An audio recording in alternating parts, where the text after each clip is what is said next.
Mm.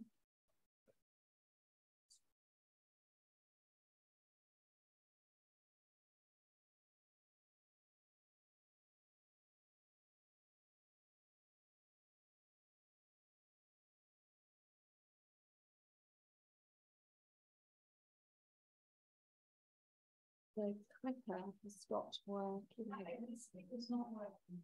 It keeps stopping. So compared to that, we just use the arrows, but now we need to reshare. Okay. Let's just take this clicker out. We need to reshare.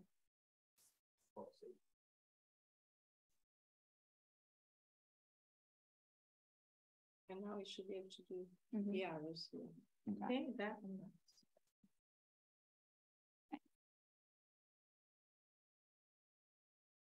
Okay, are we ready to start on Zoom? Great. Welcome everyone to the Car Free Cities Riders on the Storm event. I'm Hera Khan Adiogan. I'm now co-director of Possible, but up until a few weeks ago, I was the head of the Car Free Cities programme. So I'm so excited to have you all with us today. You could be anywhere in the world, and some of you online definitely are. But I just want to take a moment to thank everyone for your time, your presence, and your energy. So before we get cracking, I'm going to run through the usual safety and housekeeping rules. First thing is that obviously this is a hybrid event. So we're joined by around 100 people online and roughly 20-ish people in the room. So not all of the upcoming information is going to be relevant to everyone all the time, but please bear with and I'll try to get through this as quickly as possible. For everyone in the room and online to have the best possible time, we've created a simple code of conduct. So we're all responsible adults. So this is just a reminder of how to be together. So first of all, we all belong here. We're all responsible for creating a harassment-free experience. That means we can critique ideas, but not people. We will not tolerate harassment of participants or speakers in any form. Anybody violating these rules will be asked to leave or removed at the discretion of the conference organisers. And for concerns, please email me at hera@wearepossible.org. But I'm sure we all knew that already. For all social media, the hashtag is Riders23. It's at the bottom of all the slides. And we've linked people's socials on the slide so you can connect to the right people online. And you can go ahead and share your thoughts and keep the conversation going over there. So for the people in the room, the emergency exits are the doors, as you can see. You go down the stairs or you come back the way you came. We're not expecting a test today, so if the fire alarm does go off, please exit quickly and safely and gather at the meeting point, which is the Friends House garden, which you would have seen as you came in today, I think. Toilets are to the right, just opposite the lift. We do have a photographer with us today, David, who's at the back there. He'll be taking pictures of us having hopefully very deep and stimulating conversations. If you don't want your photos to be taken, let me or Carolyn know or David know, and we'll try and keep you out of them. And of course, if you're in the room, you can just put your hands up to ask a question because that's fine. To the people zooming in, please use the Q&A function only to ask questions to the speakers. You can also vote questions up that you're interested in seeing answered. Now, we know one of the key things that people miss out on when coming to virtual events is the networking. And we thought, you know, what would be great is a spreadsheet. So we've created a spreadsheet where if you want, you can input your details, say a bit about who you are and what you do, and anything else you want people to know about your work, and also add your contact details. We'll put that in the chat at some point, but please read the disclaimer at the top and use that spreadsheet if you wish. And then finally, this event is being recorded and the recordings may be made available afterwards. So, okay, that's it for housekeeping. Now, the Car Free Cities campaign has been running for the past 3 years in Birmingham, Bristol, Leeds and London to put forward the positive case for urban traffic reduction, work with local communities, particularly those who are most harmed by the effects of mass car dominance, to co-design and deliver changes to their own streets, and to encourage and inspire local decision makers to raise ambitions and accelerate change in our cities. Now, from the outset, We're clear, a car-free city is a city which is free of the dangers, pollution and emissions caused by mass private car ownership. It's not a city with no cars at all. We recognise there are many people, including some disabled people, who can't get around without a car, and our campaign to reduce the number of cars in cities will make their lives easier too. Now, it's been an absolute rollercoaster of a ride as the campaign was conceived pre-COVID, and many things changed in those years. And yet, as we've heard from the recent Climate Change Committee's progress report, we're still not changing fast enough. So they quoted it as saying, the government has made no progress on our recommendations on clarifying the role for car demand reduction. So today we've packaged up our key learnings from 3 years of doing this work. We'll be starting off by talking about the increasingly heated environment in which this traffic reduction work sits and how to respond to that. We'll be talking about working with communities and co-designing the changes necessary and how this can and should lead to more equitable and accessible cities. So I'm now going to hand over to my fellow co-director, Leo Murray, to introduce the first session, Car Wars. Wonderful, thanks, Hage. After you. Thank you. So, Car Wars, long time ago, the galaxy, no, literally right now, very, very recently, exactly around here. We've been involved over the last few years in an enormous struggle to reclaim streets from car dominance. And London has been sort of the epicenter. Now, this first session is going to be taken a dive from a variety of different perspectives, but I've seen everyone's slides, so I can tell you that there's a lot of consonance here between all of the different speakers for how to actually do this. We're double micing. No, we don't need 2 mics. So we've got some fantastic speakers. I'm really excited.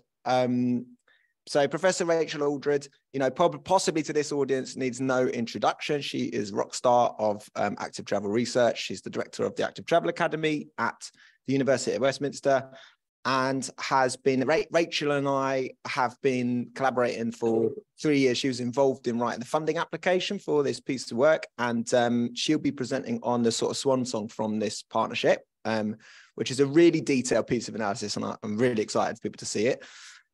We've got Stefan Rolnick from the Lynn Global Consultancy. Now, Stefan is an expert in misinformation. He's a misinformation strategist, right? He's got a background in politics and campaigns, helps communications teams to fight misinformation. So you can imagine why we've invited him here today. And then we've got 2 Labour councillors. Now, I should say, we are an apolitical charity. We did invited speakers from lots of different parties. It just so happens that the only people who've accepted the invites are Labour councillors. So Charlie Hicks is a councillor at Oxfordshire County Council that has recently had its turn as the epicenter of the misinformation around traffic reduction stuff. He has degrees in neuroscience, behavioural science, public policy from the University of Oxford. I don't know where he found the time to do all that, and LSE.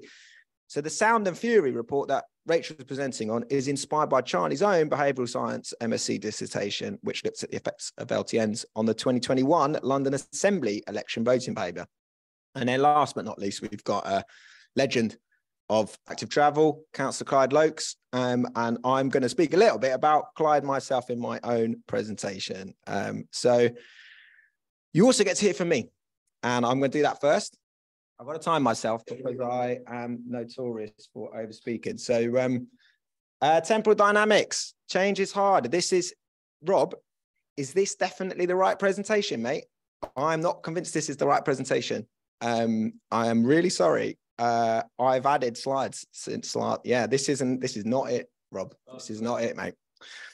I tell you what, why don't we, Rachel's will be correct, so why don't we go straight to Rachel and we'll sort this out? Yeah, does that make sense? Okay, Rachel, is that okay?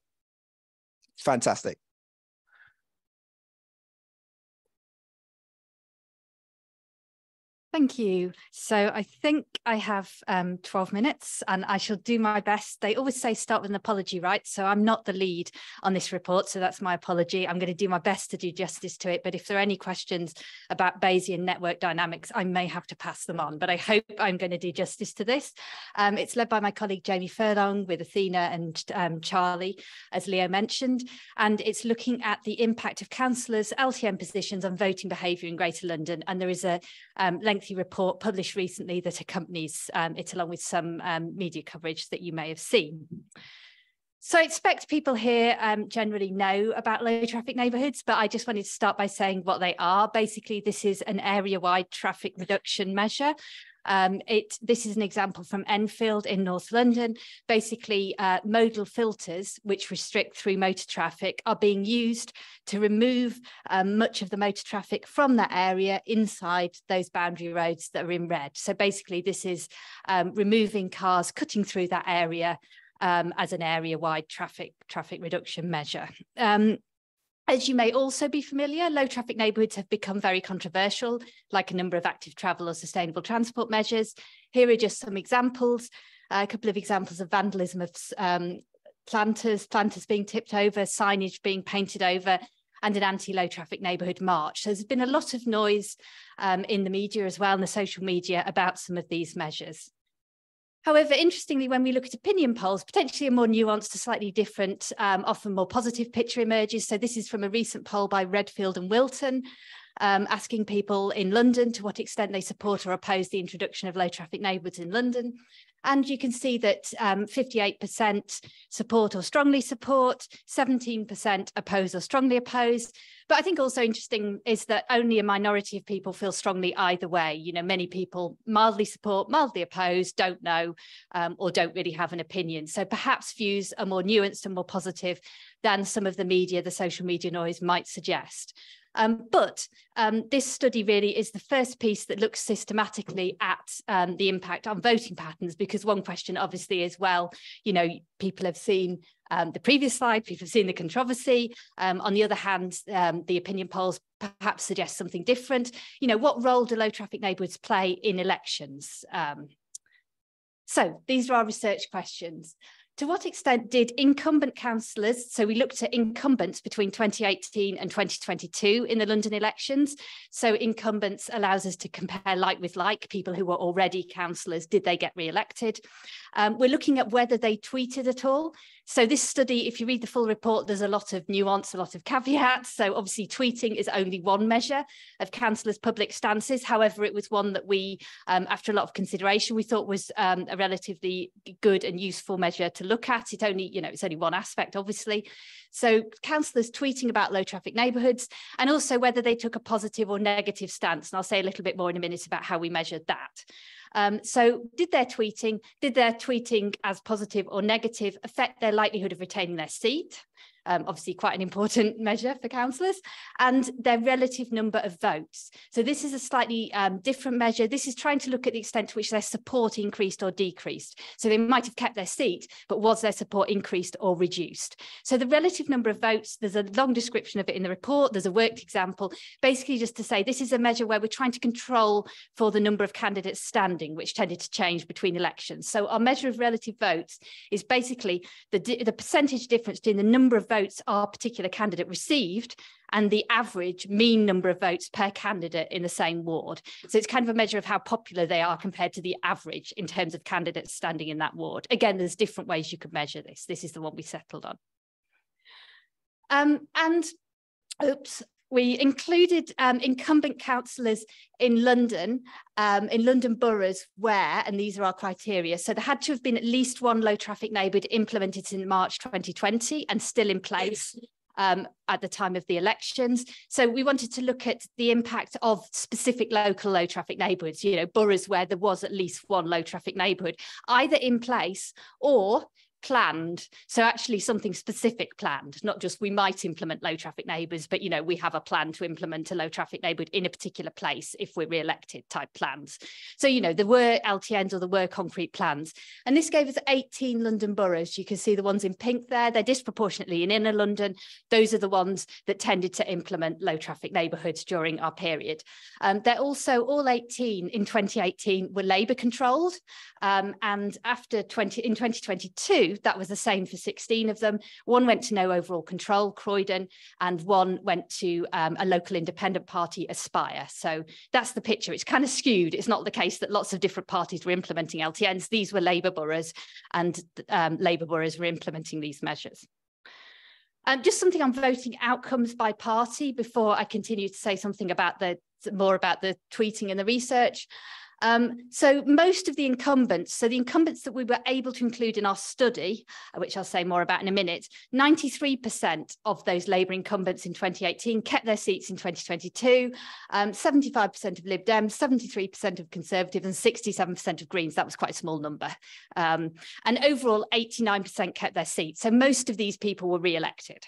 However, generally there was a change in relative vote share in 2022 compared to 2018 for most of these, for many of these councillors and candidates, because basically one factor of this was that in 2022 we had more smaller parties, we had more independent standing. So these incumbents tended to get a lower vote because often there were more additional candidates, basically. So we identified councillors' Twitter accounts. So in terms of those boroughs, the incumbents that were standing again in 2022, we found that there were 631 councillors that we could include, of which 471 had Twitter accounts. So around 3/4 of them had Twitter accounts, which kind of confirmed that hopefully we thought Twitter was a useful thing to use, because generally it was being used by these councillors. And particularly the Lib Dems were particularly keen on Twitter. 90% of them had a Twitter account. But, you know, even among Labour and Conservative, which were most of them, that's like 73, 74%. So a lot of Twitter accounts to look at. So we had to identify, obviously councillors did a lot of tweeting. We had to identify the tweets related to LTN. So Twitter, until recently, had an API service that could be freely used for research. So we downloaded all these councillor tweets for a nearly 2.5-year period, 2020, 2021, part of 2022.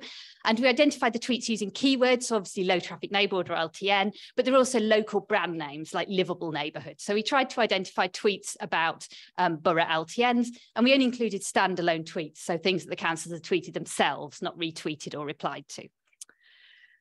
So how much tweeting was there? Well, we ended up we found that around 1/3 of Conservative, Lib Dem and Green councillors with Twitter accounts had tweeted about LTNs, but only 18.5% of Labour incumbents. Perhaps not surprising when you think this is potentially a controversial measure and that it is the Labour incumbents who are implementing it. But anyway, that's quite a lot of tweets. So generally, 103 councillors tweeted between 1 and 9 times about LTNs. So not a massive amount, but you know, between 1 and 9.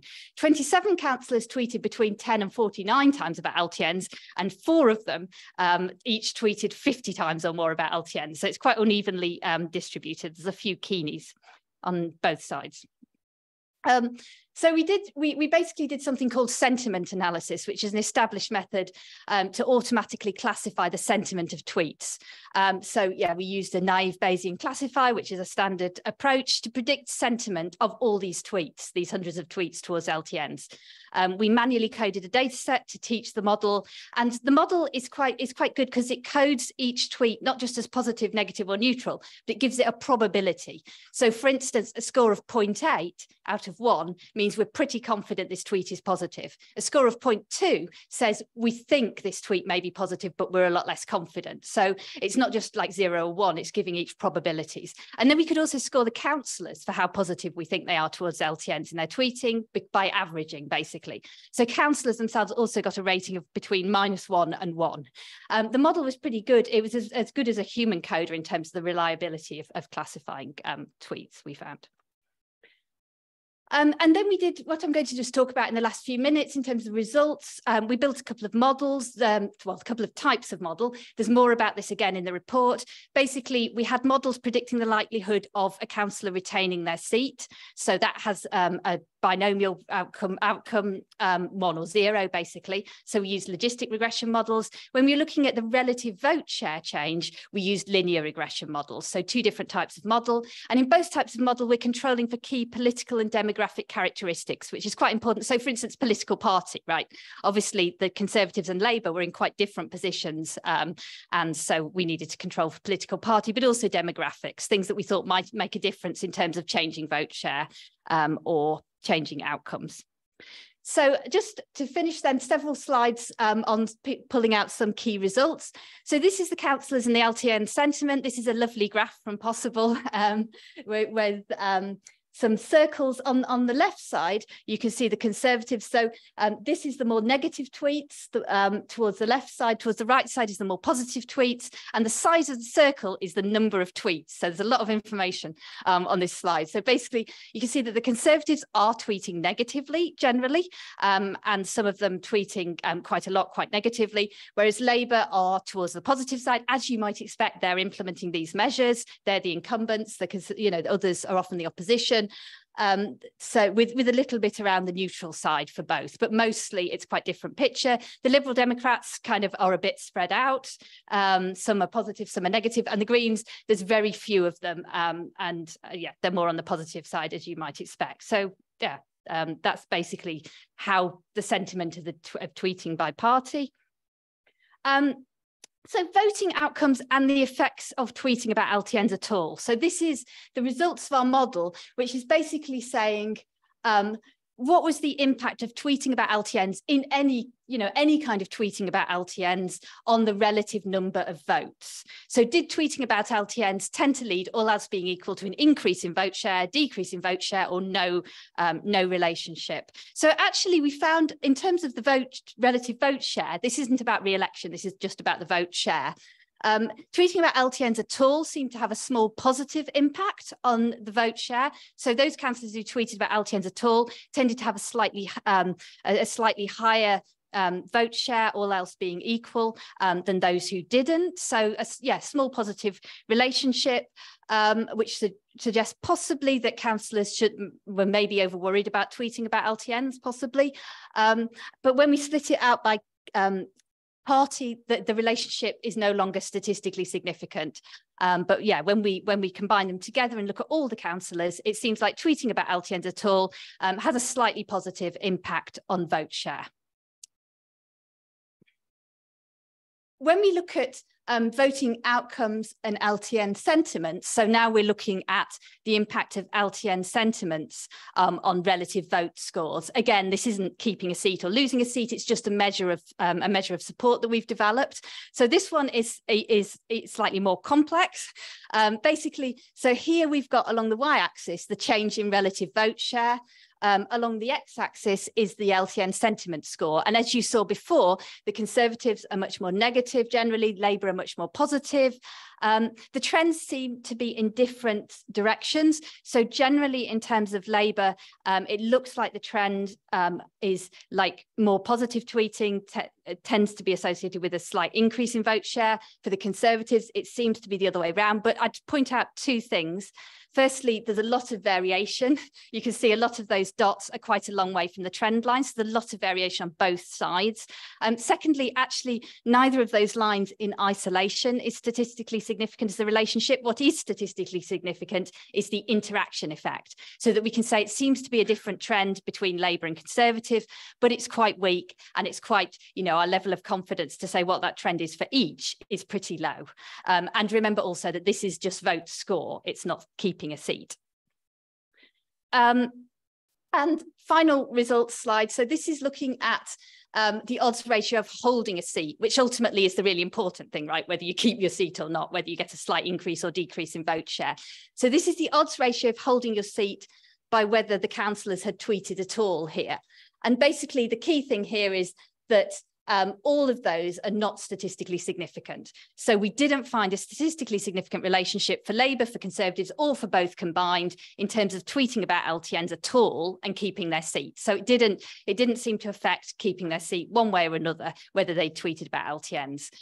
Just on the bottom left, I wanted to highlight the results when we look at the sentiment of the tweets. So 79% of councillors who tweeted negatively kept their seats, compared to 75% of neutrals and 96% of positive tweeters. However, this difference was not statistically significant in modelling. This is not saying that tweeting positively about LTNs caused people to keep their seat. That's not the case. This is mapped quite closely onto the party differences, and that's what's underlying this relationship. So the tweeting about LTNs or tweeting positively or negatively, doesn't seem to affect likelihood of keeping a seat one way or another, basically, when we modelled it. So some concluding thoughts, really. Firstly, that most incumbent councillors in areas with LTNs didn't tweet about LTNs. We don't know exactly why, but maybe they were nervous of doing so. But evidence suggests there's no negative electoral effects of tweeting. If anything, and I'd be cautious about this, if anything, it's positive, but there don't seem to be negative electoral effects of doing any tweeting about LTNs. There's some divergence by political party. There seems to be, in terms of the relative vote share, different relationships between LTN sentiments tweeting for Labour and Conservatives, but the picture is quite complex. And there's no evidence that tweeting about LTNs, or indeed tweeting positively or negatively, affected seat retention in either direction. So it seems like maybe like the dog that didn't bark, rather than something that was a contributor, certainly to seat retention or not.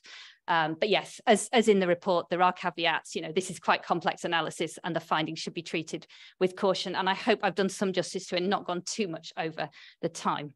Thank you.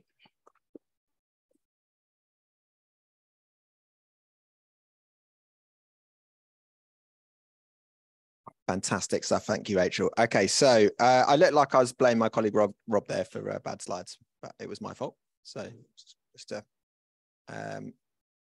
oh, is this not updated? This hasn't updated. This should be up. This should be live updating. Yeah, refresh it. Okay. All right, and then we're going back to slideshow. There we are. Okay, so I'm going to talk about the pattern that we have seen. That's fundamentally what I'm going to address in this talk.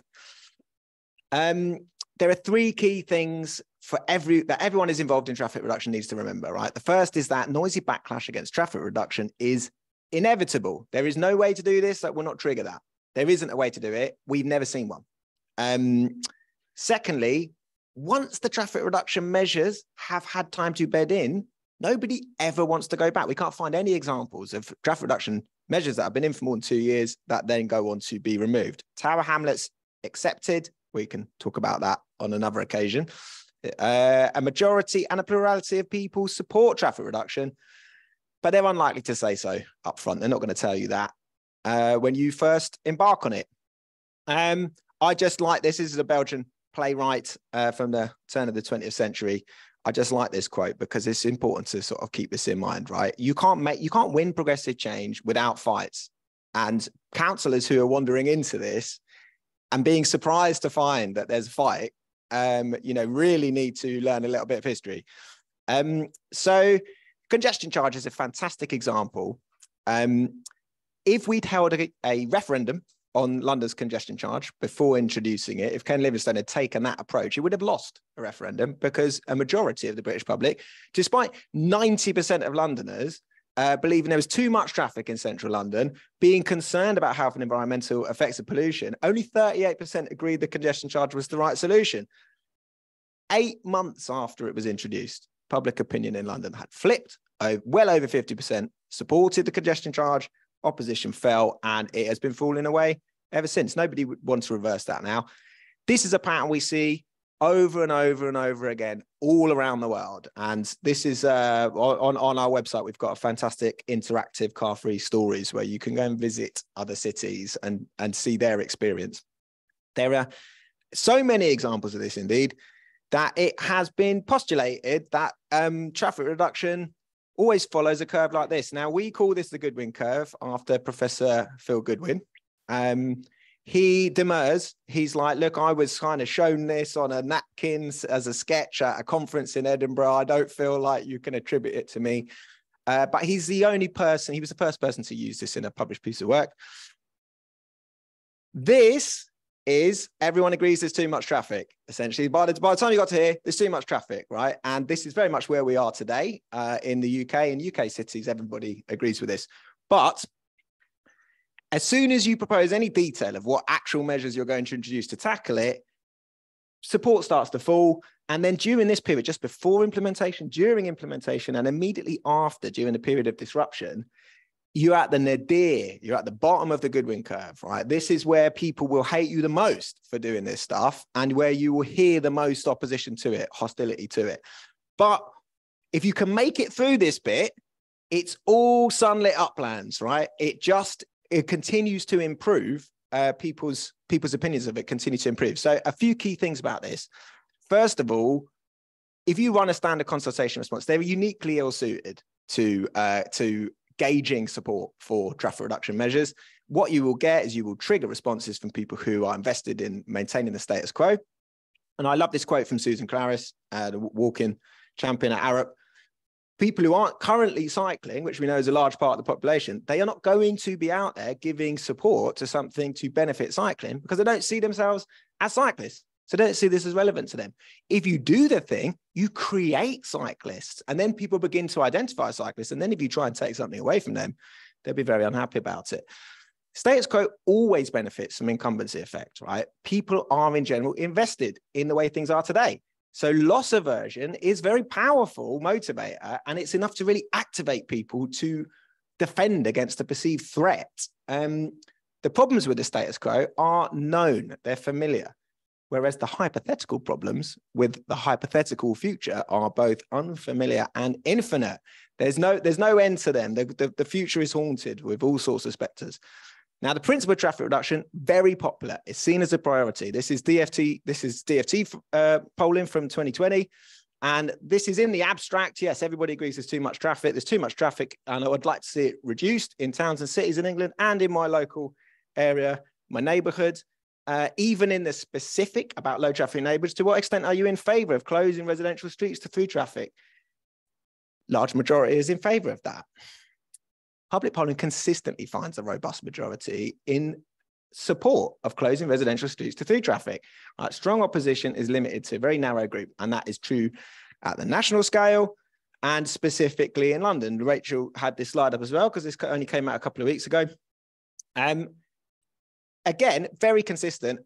I like this. If you look at London Travel Demand Survey, what you find is that about 50% of drivers 10% of drivers are responsible for 50% of all the driving. That's that 10% that you see showing up here. There they are, right? They make an awful lot of noise.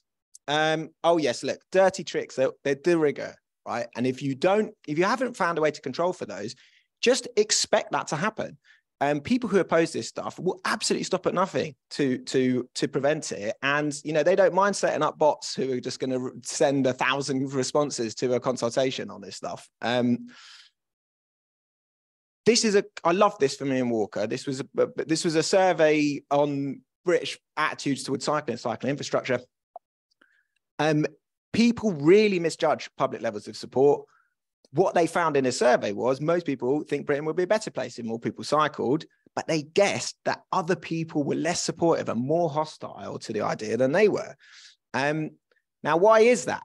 This is a fantastic MSc study that's just come from Imperial. They've kindly let me use this slide. This was just published, looking at Islington's low traffic neighbourhoods. And you could just see here, the anti-LTN groups on Twitter make 10 times as much noise as pro-LTN groups, right? This is what you hear from. The election results of the candidates who ran with explicitly 4%, 7%, right? That's where they wound up. But you wouldn't have known that if you were trying to gauge this from Twitter, as so many people foolishly do. You would not know that at all. So look, support for low traffic neighbourhoods is broad, but it is shallow and soft. And opposition to them is narrow, but it is hard and it is deep and it is pointy. And that means that it's very easy to frighten local politicians away from actually seeing change through. You know, it's a pointy stick. And the majority of the people who want the change just don't want it enough to show up, right? They're not going to really do or say anything much about it. And you should expect visible opposition. Now, I know that Clyde's got this slide up on his own one as well. It's an iconic image. This is one of the very earliest. This is mini Hollands in Walden Forest. Thousands of people marched down the high street with a coffin. Councillors received death threats. 41% of local people opposed the low traffic neighbourhoods at the time they were implemented. 2 years on, 1.7% of residents in Walden Forest wanted those changes reversed, right? Now, this is that's over the course of 2 years. Now, look, we've done this slide especially for Clyde. He's not seen this. So Clyde has the benefit as an object of study of having been an incumbent councillor in the same ward for a very, very long period of time with the same cabinet post, right? So he has been the cabinet member for transport and environment for a very, very long time. 19% back in 2010. This is where he first applied for funding, won the funding for mini Holland schemes, and they'd started to talk about it. Vote share 22% in 2014. And then this is when it's all kicking off. Here's that coffin protest, right? It's 2015. This is when everything, all the drama kicked off. Town hall protest, claiming business profits are going to be down 50%. This is the thing actually happening. This is Walden Forest mini Hollands getting built. They were still in construction while he was standing in 2018, where his vote share's gone up by 1%, right? Now, Clyde is pretty indomitable. They're still at it.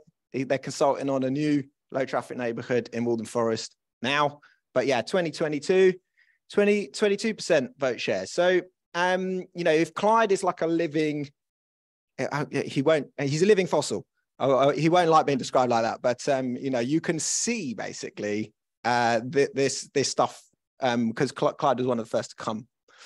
Now, this has been pointed out a lot, but it's a really important point. There are 25,000 of these things prior to low traffic neighbourhoods in the form we know them today. There are modal filters up and down the country, absolutely all over the place. Most of our cities have some modal filters. No councillors are ever asked to remove those modal filters. That does not happen, right? There are no instances of that happening. People do not write to councillors to say, I want this historic modal filter removed. So we did a bit of citizen science. We took volunteers. We knocked on about 300 households in the different cities we were working in. Not very surprisingly, the traffic filters are very popular. Now, also, they become more popular over time. So, you know, this is not a massive sample size, but it's meaningful, right? And this, I think, is really important. We asked them, what would happen if we took it away, if we removed it? And they all focused on, the problems that would arise if we change from the status quo. So look, the point is change meets resistance, right? It doesn't even matter what the starting point is or the direction. Change will meet resistance. Thomas Paine, this is really important. Time makes more converts than reason. You can argue till you're blue in the face. There are some people who are just not ever going to change their position, except once they've lived with the change for a couple of years and then they're like, oh, actually, no, this is fine. The sky did not fall in. But, you know, you're wasting your breath in an argument. Now, this is a fantastic object lesson from Hammersmith and Fulham, where I live. Doing things with, not to residents. This is one of their 5 principles that the council runs under. And back in 2019 in Brackenbury Village, they ran a commonplace consultation, and there was a very, very clear signal from residents that there was too much traffic, and that was a priority issue for people who lived there.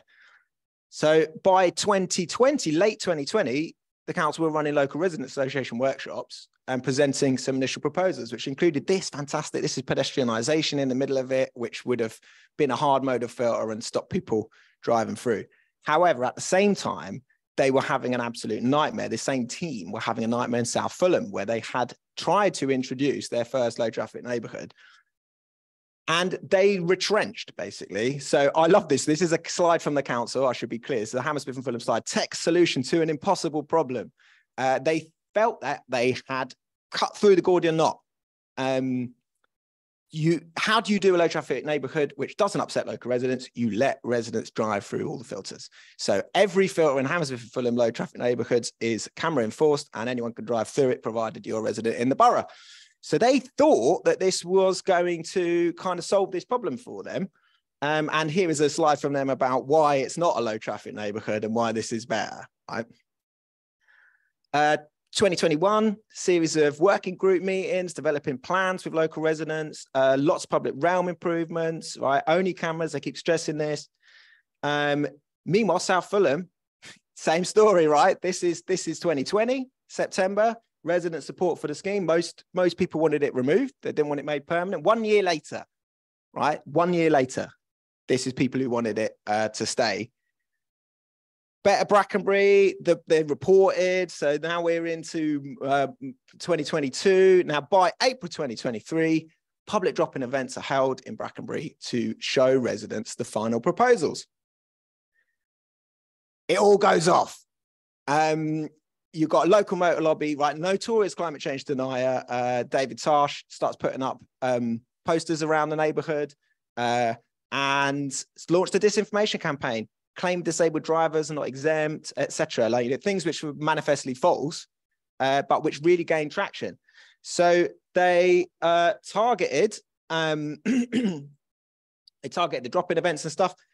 Literally within a couple of weeks, here we are, by June, the leader of the council had pulled the plan. So 4 years of officer work, engaging with the local community, flushed down the toilet because they met resistance, they met hostility, which anyone could have predicted, right? Now, the key things here is it's not possible to deliver urban traffic reduction scheme in a way that will not be met with caps lock fury. That will happen every single time. Bending over backwards to devise a scheme that had absolutely no impact on local voting motorists, which was the point of it, thank you, H, triggered identical levels of backlash. Identical to every other low traffic neighborhood ever introduced, right? The whole of the first 4 years of the Better Brackenbury program was basically spent on the downward curve of downward slope of the Goodwin curve. They could have just put bollards in, bollards all through Brackenbury in 2019. People would have kicked off in exactly the same way, and now this would all be in the rearview mirror.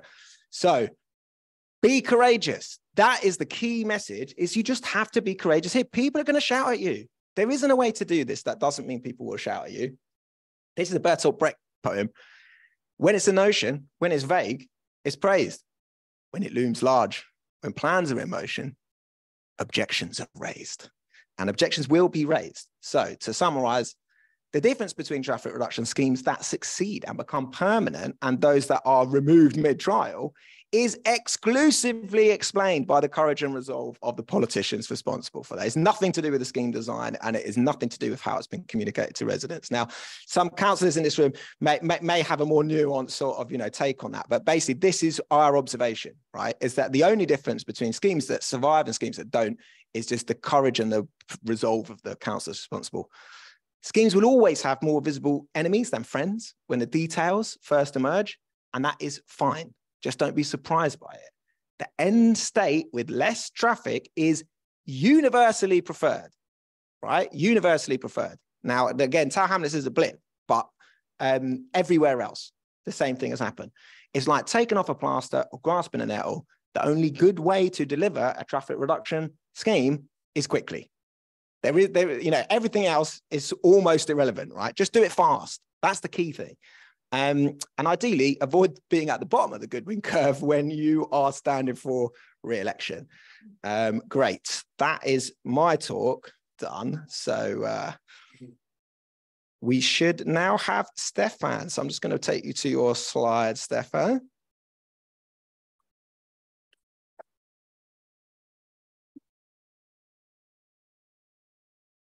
Thank you very much. I've fallen victim here to going after two people who have exactly the same message as me, only with more detail and more eloquently put. I'm Stefan. I work for a communications agency called Lynn. My remit, which some may find unenviable, is specifically to support our clients with their work that is being embroiled in culture wars. So in terms of riders in the storm, I very much find myself in the middle of that storm quite regularly. I I know we're apolitical here, but there was something that was mentioned earlier about resistance to change. And this is something that I have become very familiar with in my travels through the gutter of the internet, which stretch back a few years now, which is that aside from uppercase P partisan political allegiances, that disinformation and misinformation, and I'll get into the definitions, which, spoiler alert, aren't that important in this context. Closer? Fantastic. Aren't that important in this context. Disinformation and misinformation is an inherently small case C conservative force. Every time, as was mentioned very eloquently in that presentation there, every time someone tries to bring about progressive change, mis and disinformation can be seen as an inevitable reaction to that change, born of some quite human, very human qualities that we all share. And that's another thing here, is important not to other those who spread mis and disinformation as much as we can, and to paraphrase poorly that infamous person that we all know, which is someone off Twitter whose name I can't remember right now, is that the best way to fight mis and disinformation, if you're bringing about progressive change, is to have a simple message and to repeat it. But if there's two things that progressives don't like, is avoiding complexity and having to repeat themselves. And so that's a lesson for all of us. And on the theme of simplicity, there was a few things I wanted to draw your attention to. And again, this is summarizing some of what has already been said. And it's funny, we find ourselves as a consultancy working with people, bringing about these big, whether they're behavioral projects or cultural projects, who find themselves in the midst of these culture wars. We find ourselves delivering these messages direct to clients on a regular basis, whether it's around traffic reduction or a controversial sex education curriculum.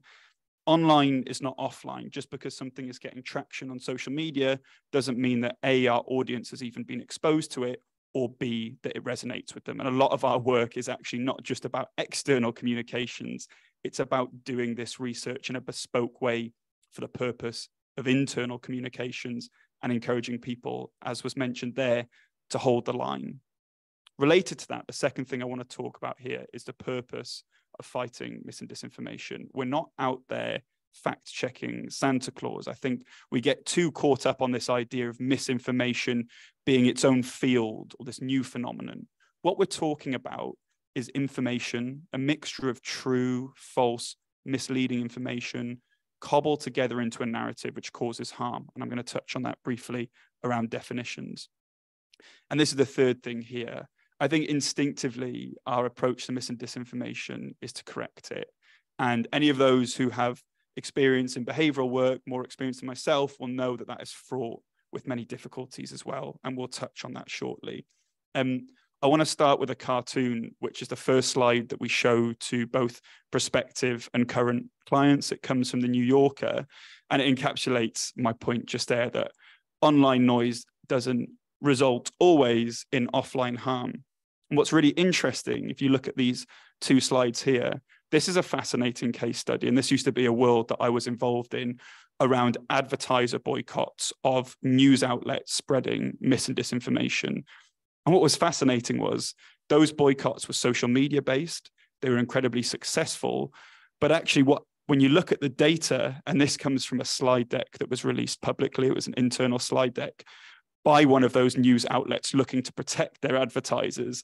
They commissioned this research, and what they found was that our online boycotting campaigns weren't cutting through with the public because it was online noise, but it was enough to scare advertisers that there was public backlash, and it was actually resulting in real world action despite the lack of brand damage. Now, obviously, that's an inverse case that we wouldn't necessarily want to draw too much attention to, but it reveals the same thing, that actually the problem with mis and disinformation isn't that it's necessarily always radicalizing people. It's that it distracts us from our key messages because we feel the need to respond to it. It drains our morale and our energy as well. And so in many ways, my call to action is more of an internal call to action, echoing the calls to action already laid out in this session, rather than an external one. For those interested in definitions, here's some definitions. Mis and disinformation is increasingly becoming an industry of itself. And so there are vested interests in making this subject seem more complex than it actually is. And actually the difference in these definitions isn't always that helpful, but the definitions are here on the slides. I'm sure they'll be circulated and shared afterwards. If you want to sound impressive in your own circles, you can use these definitions. I don't necessarily think they're that helpful. This is the definition that we use operationally with clients, and it's paraphrased from an organization called the Global Disinformation Index. Anywhere someone intentionally or unintentionally, because as we all know in the case that was just produced there on LTNs, someone might create a piece of information deliberately as disinformation, but it is spread by members of the public without the intention to cause harm, potentially with good intentions because they believe that information. So what we're interested in is not playing whack-a-mole with facts. What we're interested in is understanding the overarching narratives made up of a combination of spin, irrelevance, truths, lies, legitimate perspectives that are built into an overarching narrative which causes harm. And I'm going to finish on some of those overarching narratives at the end of this talk, where they come from and what's in our control and what's out of our control. When it comes to building clients a misinformation strategy or a disinformation strategy, these are some of the questions we start with. How do we define harm? And why is that important? And to my previous point, this harm may not always be external harm. It may be harm among stakeholders. We may need a more targeted approach. This isn't about putting out social media posts, fact-checking piece of mis and disinformation. This might be more about engaging with specific journalists, community groups, or stakeholders internally in our organization. What's making our audiences vulnerable to conspiracy theories or mis and disinformation? Should we care? And to the final point, is there anything we can do about it? Which is something I'll return to. Can people read this slide? I don't think the colors come out brilliantly. No. So in terms of how we support clients in their fight against mis and disinformation, don't want to gatekeep this. So can I recommend that if you're interested in how this is relevant in your work, you go to look at the Wall of Beliefs framework that was developed in 2019 by the Government Communications Service. And what this framework does so well is it encourages us to be selective. It moves us away from seeing this as a kind of whack-a-mole game of correcting every piece of mis and disinformation out there. And it asks us to be discerning about how strongly people believe a piece of mis and disinformation. And in going to correct that, are we challenging someone's fundamental worldview and likely to only produce more resistance? And the second point, what extent are these beliefs actually causing us harm? Can we tolerate the existence of these beliefs, knowing that they're actually not impacting our objectives in any real world way? And so I'd encourage you to go to this toolkit and explore it in more detail. In terms of how we use it, we actually put this, thank you, we put this to the test through quantitative testing as well to try and support our clients in very specific ways to understand where they are on that framework, and so accordingly, what they need to do. Just landing on this slide again, I spent the weekend, because I'm a bit of a nerd, looking at the top countries around the world for media literacy, because this is often held up as a kind of fix or cure for our ills. And what I found in my research is if you look at the top 10 countries globally for media literacy and the top 10 for happiness and well-being, I think 6 of the countries appear on the same list. And the reason why that's important is because if you look at the evidence around people's vulnerability to conspiracy theories, these overarching stories that explain complexity and personal uncertainty and provide you with a scapegoat, what you find is your biggest vulnerability to that is feelings of uncertainty and lack of control in your own life. And so if you look at those countries where they have high levels of happiness and high levels of media literacy, what you also find is a policy environment that supports people's stability and well-being. And so it turns out when you support people's basics, like the right to be able to have children and go to work, or the right to be able to access high quality healthcare, what you find is they're far less likely to look for external and often false explanations for why their lives are the way they are. And actually, conspiracy theories don't always deserve our hatred and our anger, because conspiracy theories come from a long line of political movements in human history that have rightly or wrongly questioned the status quo during times of crises. So they are not going away anytime soon. And while, as I've laid out, we need to act now and act on an individual basis, very similar to the climate crisis, there are also systemic policy levers that our national politicians need to be pulling to make this environment less fertile for mis and disinformation and conspiracy theories. And so with that, if you'd like to talk about this, add me on LinkedIn and I'll hand over to the next speaker. Thank you. Thanks so much, Stefan. Right, Charlie, you're up, mate. Thank you very much, Leo. Hi, everyone.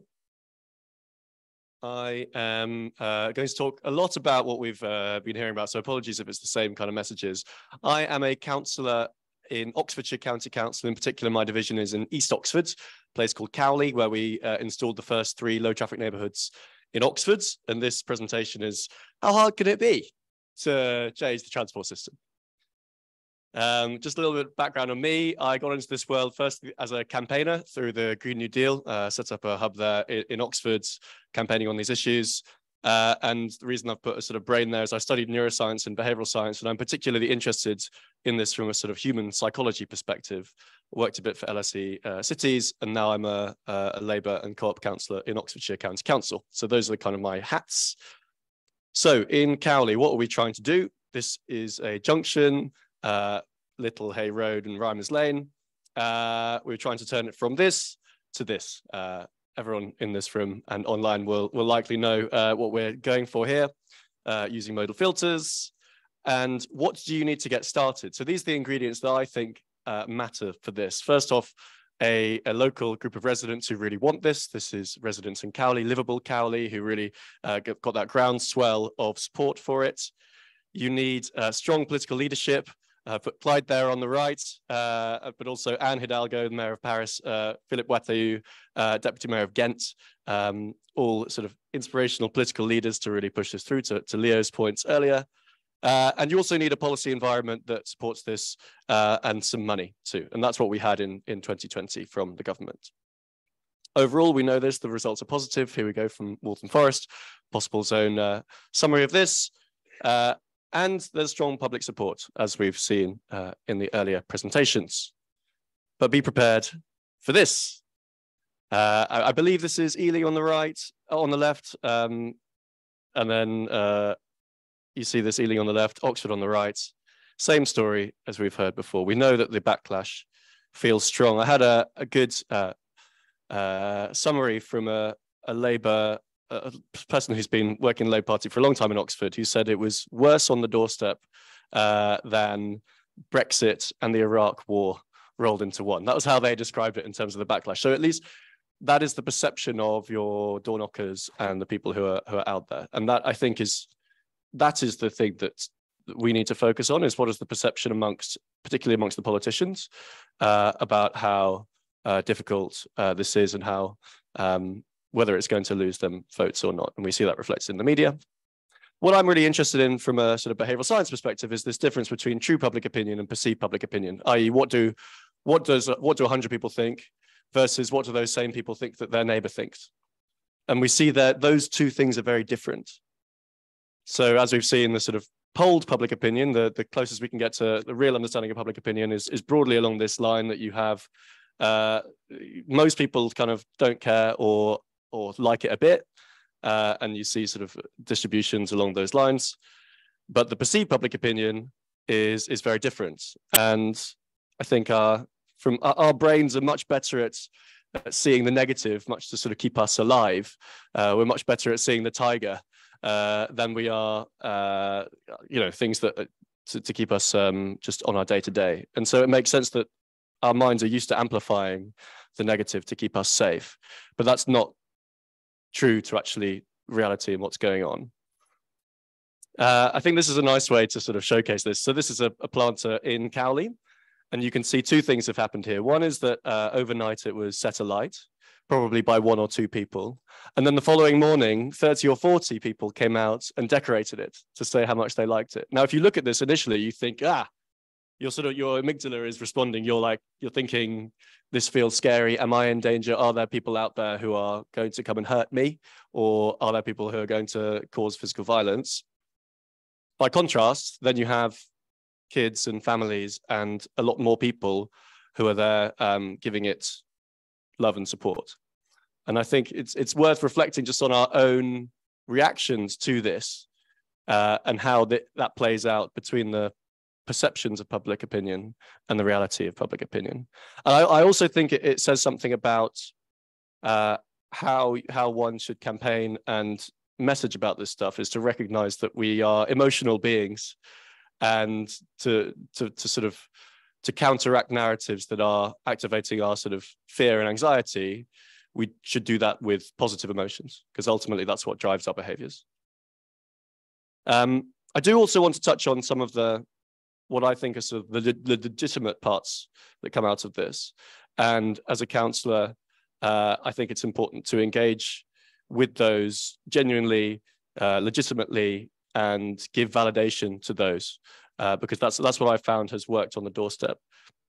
And those, I believe, the legitimate concerns come from people, top left, people who drive for work, top right, people with mobility needs, bottom left is those who are seeing more traffic relative to their neighbours and have a feeling of unfairness, and people that run local shops. And so from that kind of social justice perspective, I'm interested in fairness perceptions. And there's sort of 2 parts of this. One of the outcome fairness, the distribution of cost and benefits in reality, and the second is the procedural fairness, whether people have voice. I think it's just worth digging into those a bit more. What people care about when it comes to outcome fairness is the comparisons between others, between themselves and others. Contrasts are very clear, and expectation versus reality. And these things I think are just worth bearing in mind, understanding where some of this backlash comes from. But in particular, and what's thought about less, is the procedural fairness. By how are the decisions made and what matters for that? And people's fairness perceptions in those processes, voice matters, explanations matter, and respectful treatment matter. And this is what I try to sort of live by as a councillor when talking to people about LTNs, etc. It's not about backing down. It's about holding the line and doing this, is what I believe. So I think if we want more of this in reality, that it helps us to take these kind of approaches in how we deliver it. So providing really good information, transparent data collection. I really like Commonplace as a website. It's user-friendly. Do public participation, do representative polling, and treat people respectfully. And this is to say to do this as well as holding the line. And my feeling is this will help. If the problem is the political parties and door knockers and councillors are nervous about backlash, I think as much as possible, this turns down the heat as we do it. So hold the line and do this. And in the end, despite all the noise, it doesn't appear to impact voting behaviour very much. And this is just a slide from my MSc dissertation, which was the precursor to the report that Rachel spoke on. And this is basically looking at election results in London Assembly elections on the list. So it's not about individual councillors, but parties, way back from 2004 for 5 elections each 4 years. And what you see, the dark blue lines are those areas that have LTNs, and the light coloured lines are those that don't. And this is wards across London. And you see them track each other. Now, if there was a difference between LTN areas and not, you would see a big divergence in these last 2. So this is called a difference in differences. You don't see that for any political party. And that tells us there is basically no impact in the 2021. And that was also repeated in 2022. And I think that reinforces all the messages that we've heard today. This stuff doesn't really appear to have an impact at the ballot box. And that should be of comfort to councillors who are delivering this. Thank you.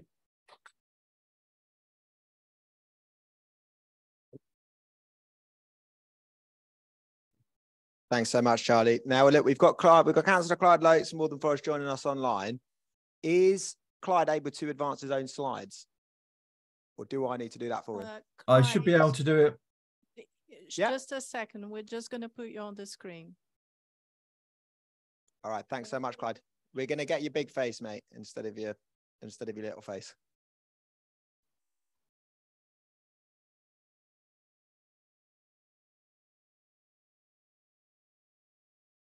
Are you good? Can you see my slides? Yes, we can.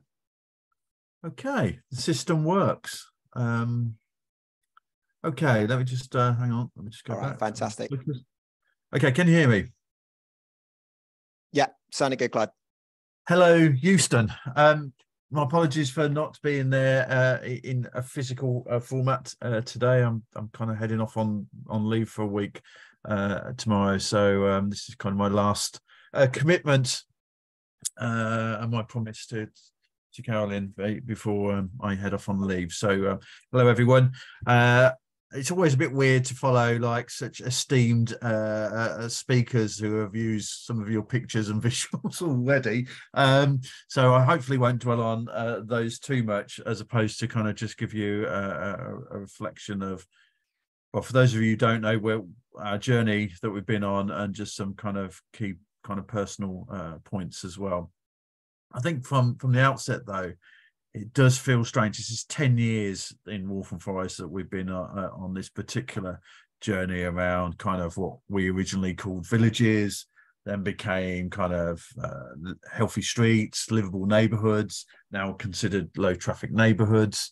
And the fact that we're still asked to speak at such events kind of demonstrates to me that we've still got a long way to go, even after 10 years. The fact that we kind of became top outer London borough in the Healthy Streets scorecard, London Healthy Streets scorecard last week for the 3rd year on the row, you know, to me kind of demonstrates a failure of political leadership. You know, we should have been taken out at least 2 years ago, and kind of looking at what other people have got in their pipeline. I think we'll probably be top again next year, because we still have, you know, quite substantial program of activity in this space to kind of reshape our streets and their offer in favour of people rather than a single mode of transportation. So without further ado, let's kind of move on. A little bit of a snapshot for you of what we've kind of achieved over the past 10 years. We've got the highest percentage of our road that has got a separate cycle track in London. You know, we've got 85 modal filters. You know, that's probably shortly to go up to pushing 100 with our next low traffic neighbourhood that we've consulted on in the run up to Christmas. And we've just fed back to residents, and this is a large one in the Walthamstow area around one of our premier parks, Lloyd Park, and the William Morris Gallery, for those people that know Walthamstow. I think my worry about modal filters is, and perhaps touch on this now, is actually before COVID, we could kind of really put modal filters in, you know, with solid bollards, and we could take them out, those junctions out in entirety. With the onset of COVID, the emergency services were a lot more nervous around those total kind of closure modal filter options, and we kind of moved to this kind of planter approach and camera enforcement.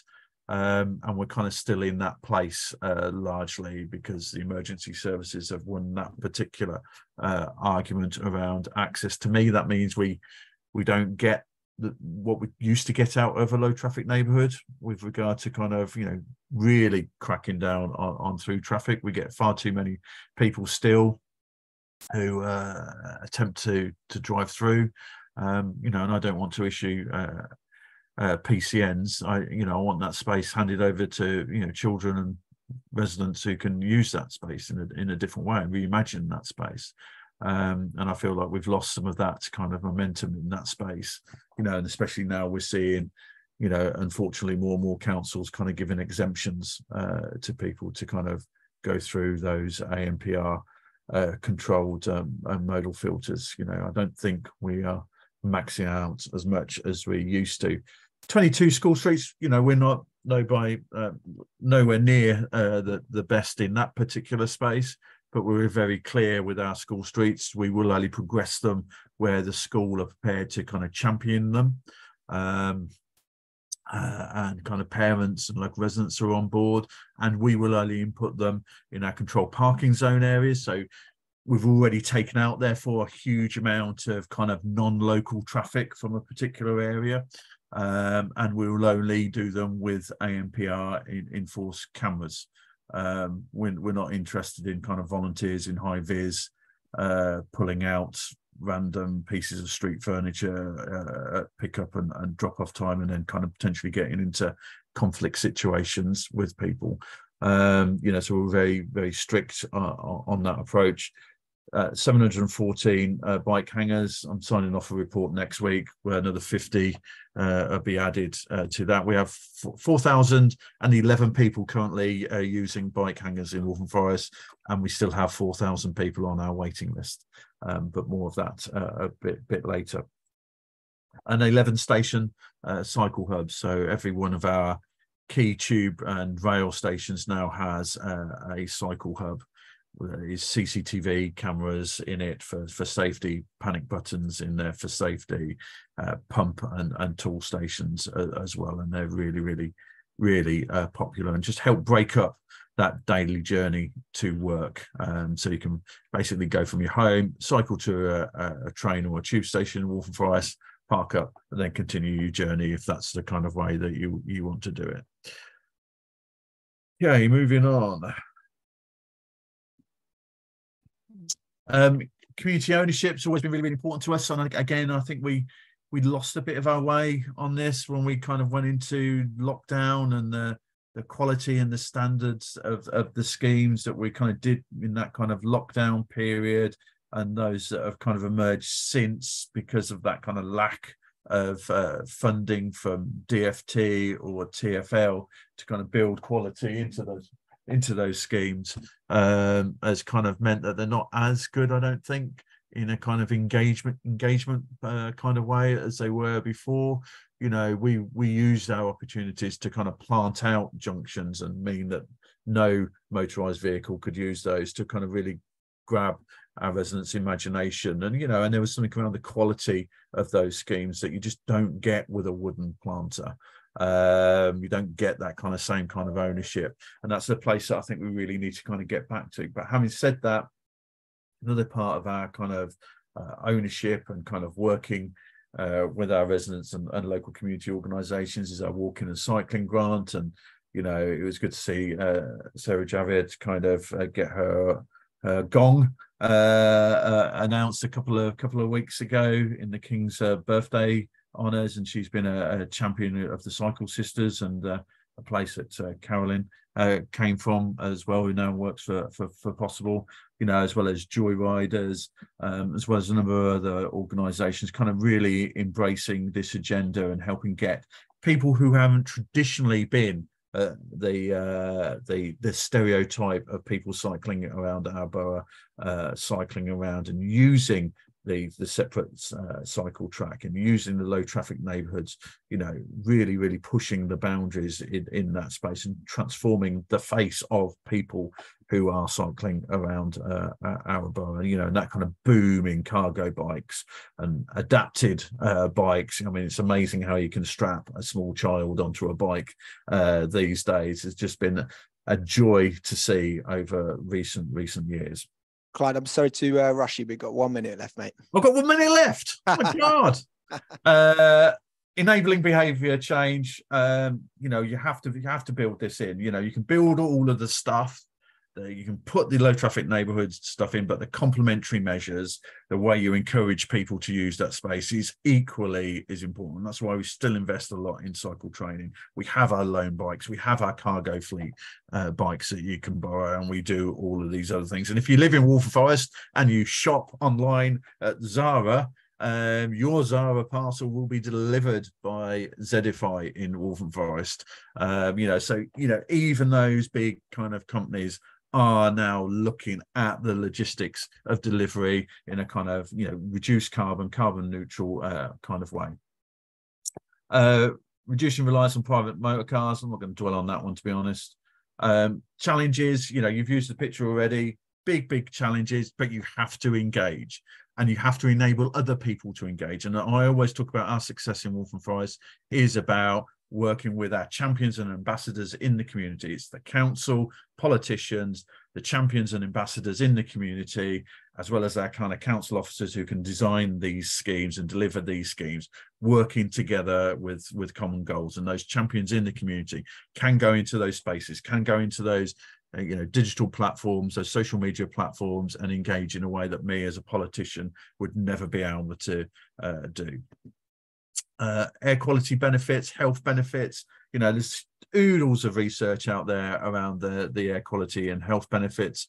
We've just commissioned Imperial to do another piece of work to update our air quality position in Waltham Forest to see, whether there's been a continuation of some of these benefits we identified a couple of years ago. And hopefully that will be something that we launch next year as we celebrate 10 years of Mini Holland. We've got a big programme of celebrations coming up next year. And then what's planned next? Another 500 bike hangers, lots more EV stuff for an outer London borough, which seems to be quite rare according to previous possible research. Loads more protected separate cycle track, more low traffic neighbourhoods. And finally, we should be up to about 95% of our borough being 20 mph next year. 20 mph and control parking are critical parts of securing successful low traffic neighbourhoods. They are rattled through. Fantastic. Thank you so much, Clive. So listen, Clyde, I think we're going to put you up as a giant floaty head. Ooh, scary. Behind us. So we've only got 15 minutes for this Q&A now because we all overran. So that's I'll take responsibility for that. I overran on my own presentation. So right, I think we've got a roving mic for the room. Is that right? Yeah, Equesti's got that. Excellent. So if there is a question from inside the room first, then let's go with that. Fantastic. Is that Mark? Yes, there doesn't seem to be, Mark. You're the, oh no, hello. There's one. Great. Sorry. Yeah. Just say who you are as well, please. Louise Wass, Haringey Living Streets. So I just wanted to ask you firstly about Cowley Road. Terrible speeding problems. It's not just Cowley Road. On many of our main roads and around LTNs, we've got terrible speeding. So what can we do to control the speed of traffic much more? And there was a second question. I forgot for a minute. Can you take that one? Okay. I think that's Charlie. Thank you. Yes, as Clyde said, 20 mile an hour. So I would like to see 20 mile an hour rolled out across Oxford City. Oxfordshire County Council does have a scheme at the moment rolling out across villages. But yes, I think it's just, I suppose, thinking of these as all puzzle pieces that fit together, and 20 mile an hour is very important for that. Requires us working with the police, having our own sort of courage to do it, and also buses can be a bit of a blocker on that one. Carolyn, do we have a no? That's fine. Let's go to Mark. Thanks. Is that on? Can you hear me? Doesn't sound like it's in the speakers yet. Thanks. It's for the benefit of people online. Thanks. So Mark Strong from a number of hats, Transport Initiatives consultant, and we're actually working on the East Oxford Mini Holland scheme with Charlie. So that's the professional side, but I'm speaking as a failed or losing politician from Brighton and Hove, where I stood for the Green Party, which supported and introduced or tried to introduce active low traffic neighbourhoods. And one of the issues I think that Rachel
Okay, good afternoon, everybody.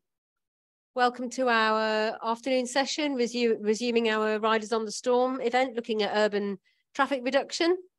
And this afternoon, we've just got one session.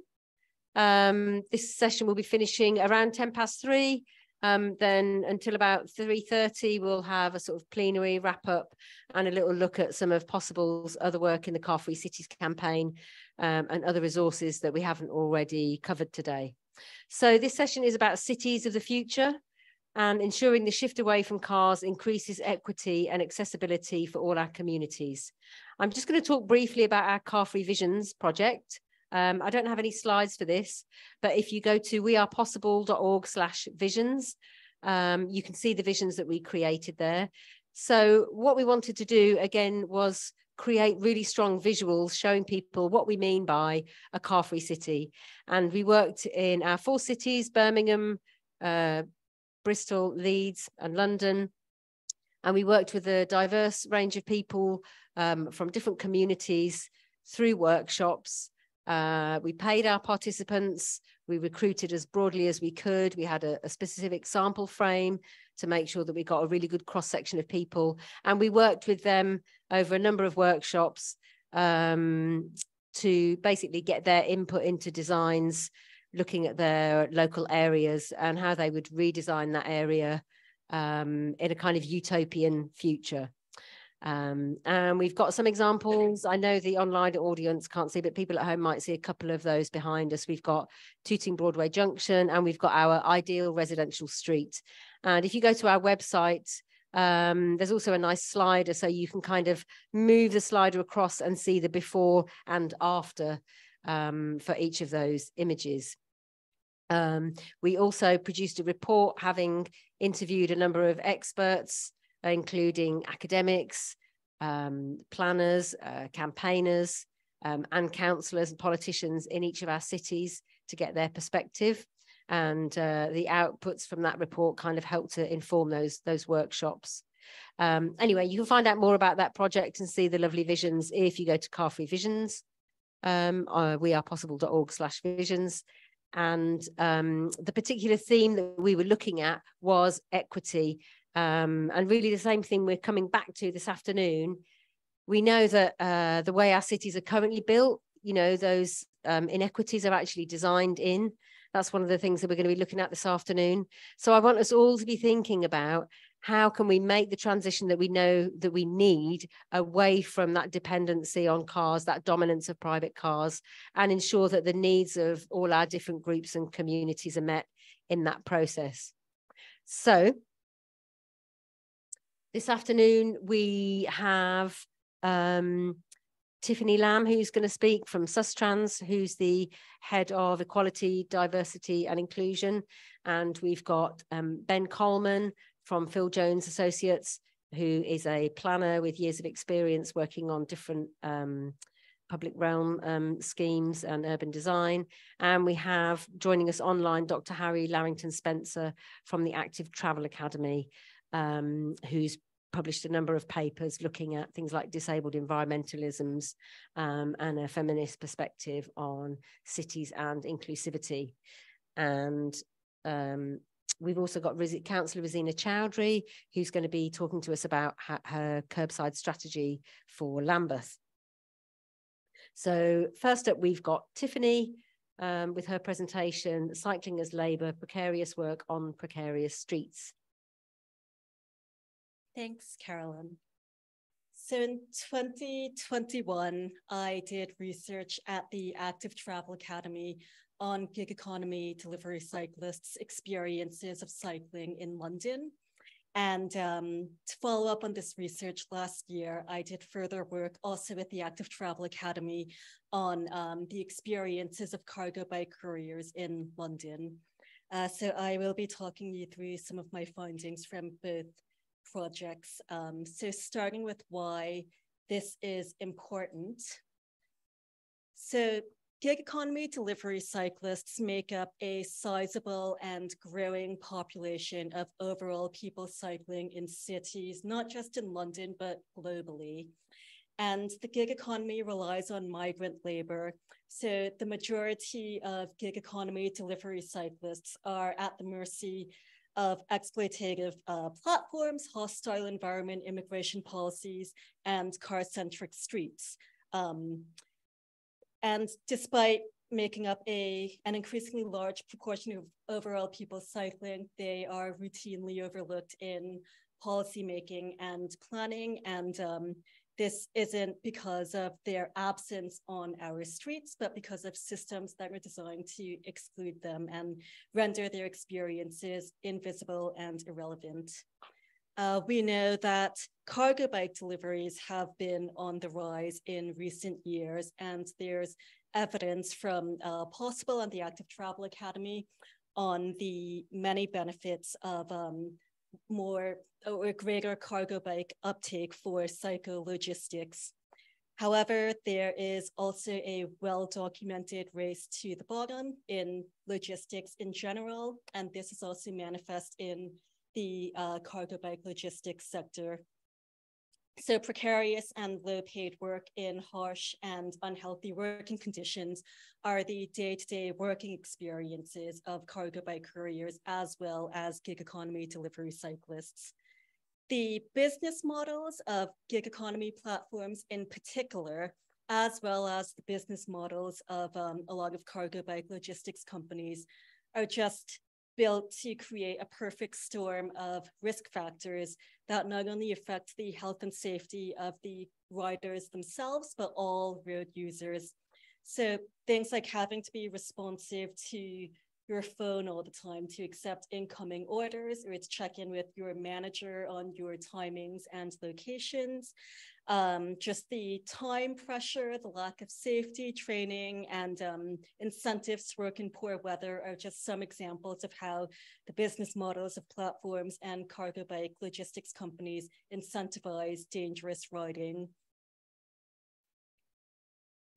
In terms of key findings, so working conditions, even though cargo bike logistics companies make a very active effort to distance themselves from gig economy platforms, cargo bike couriers still describe it as a time is money type of job. So gig economy delivery cyclists feel the pressure of having to deliver ASAP a lot more than cargo bike couriers, but the pressure to deliver quickly is consistent across platform delivery cyclists' experiences as well as cargo bike couriers' experiences.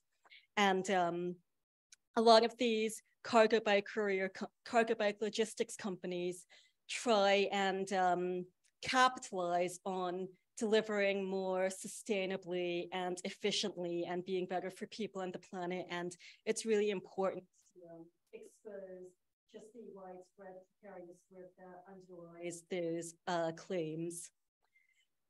Road conditions or road safety is really poor. So delivery cyclists who work on gig economy platforms as well as for cargo bike logistics companies describe cycling on London's roads as really dangerous.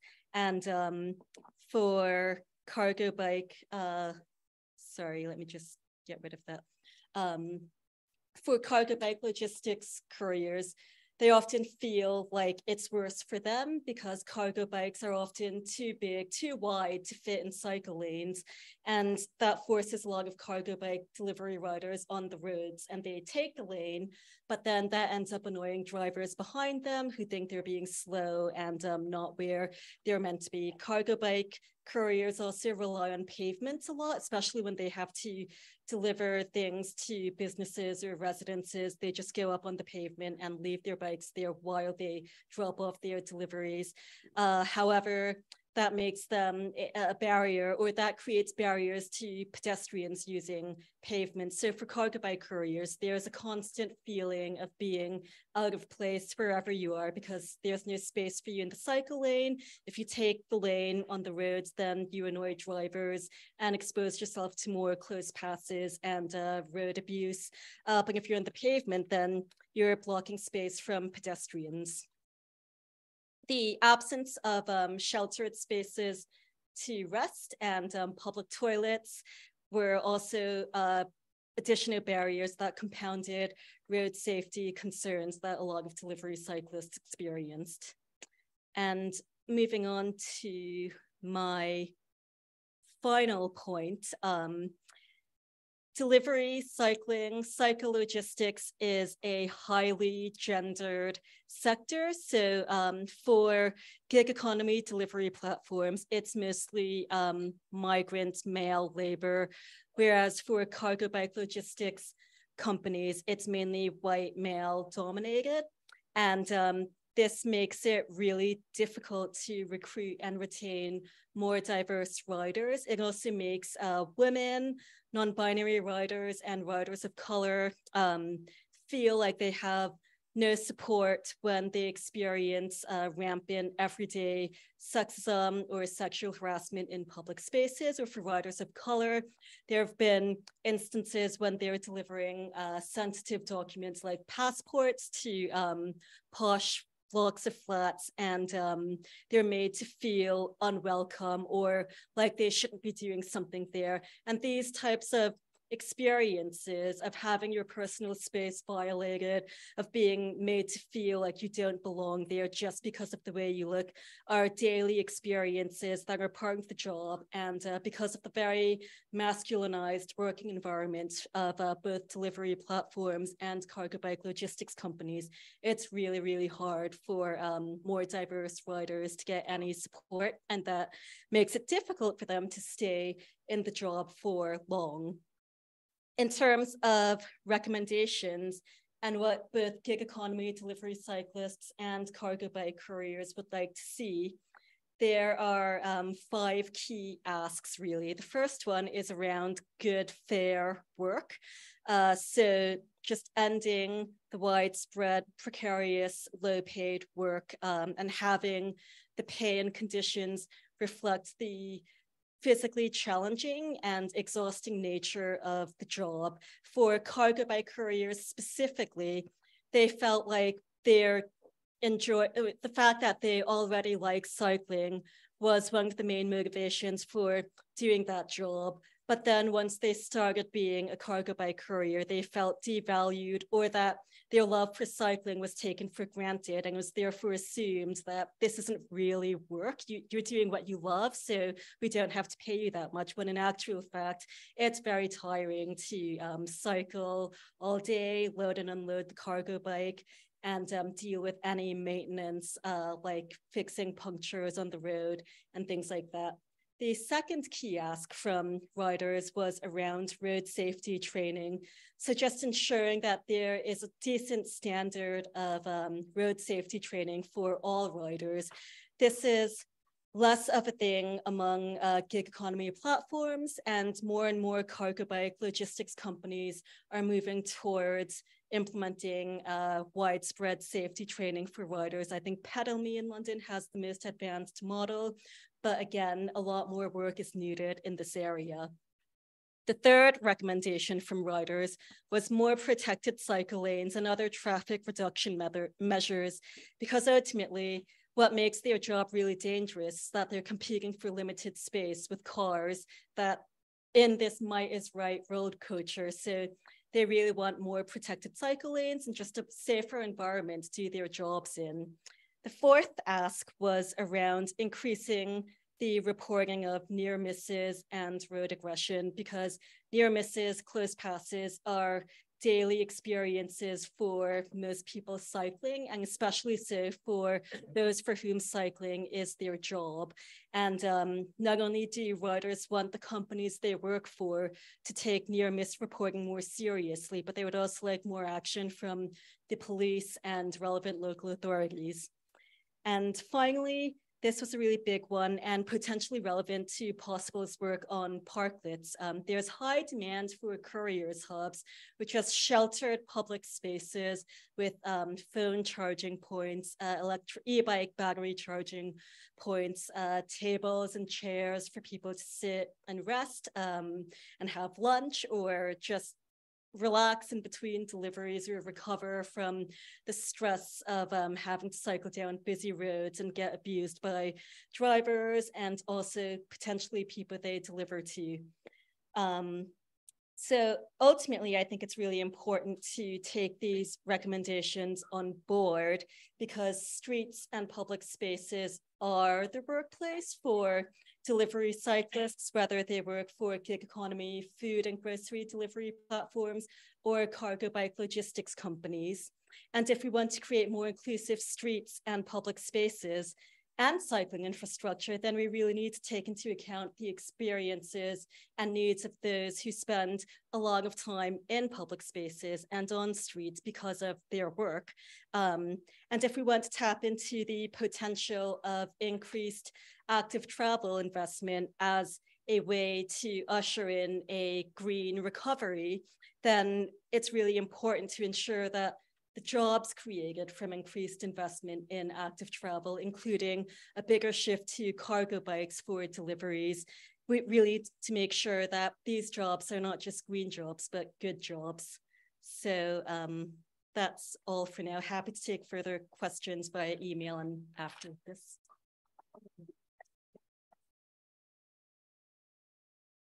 Thank you very much, Tiffany. And just to give the sort of full bio that I neglected to give earlier, as well as currently working at SUSTRANS, leading the Equity, Diversity and Inclusion Strategy Development and Implementation. Yes, Tiffany's got a lot of experience as an expert in inclusive active travel.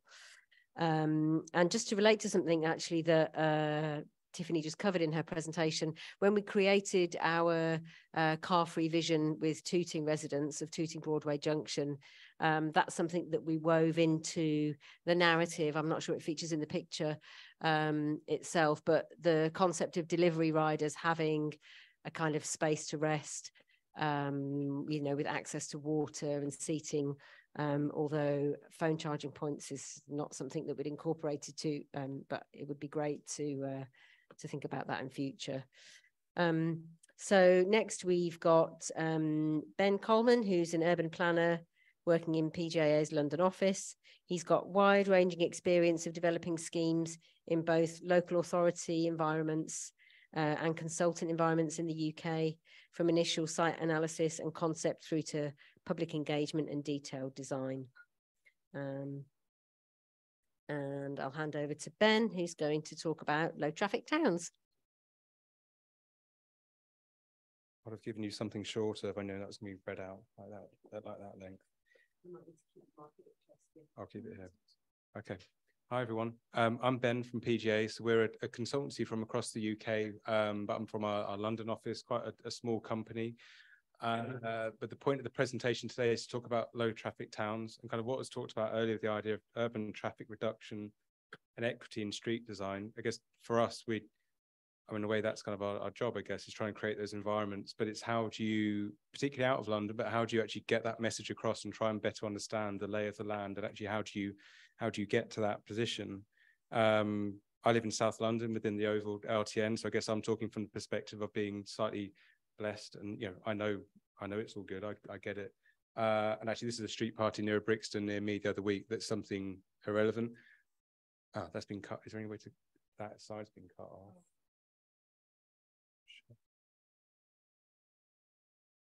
Should I take it out of that view? Yeah, just close the X. Get rid of that. There you go. Just, yeah. Out. So, I think I wonder if it's to do with ratio. PowerPoint rather than Google Slides. it shouldn't be. It's the but it won't. screen. Ratio. Shall I just do it in that other? Shall I do it in that other view? Just do it like that. It was fine before. Is that PowerPoint or Google Slides? I did mine in PowerPoint. Yeah, they've all been put to Google Slides, but it might have been. I think it was when it was transferred that it did that.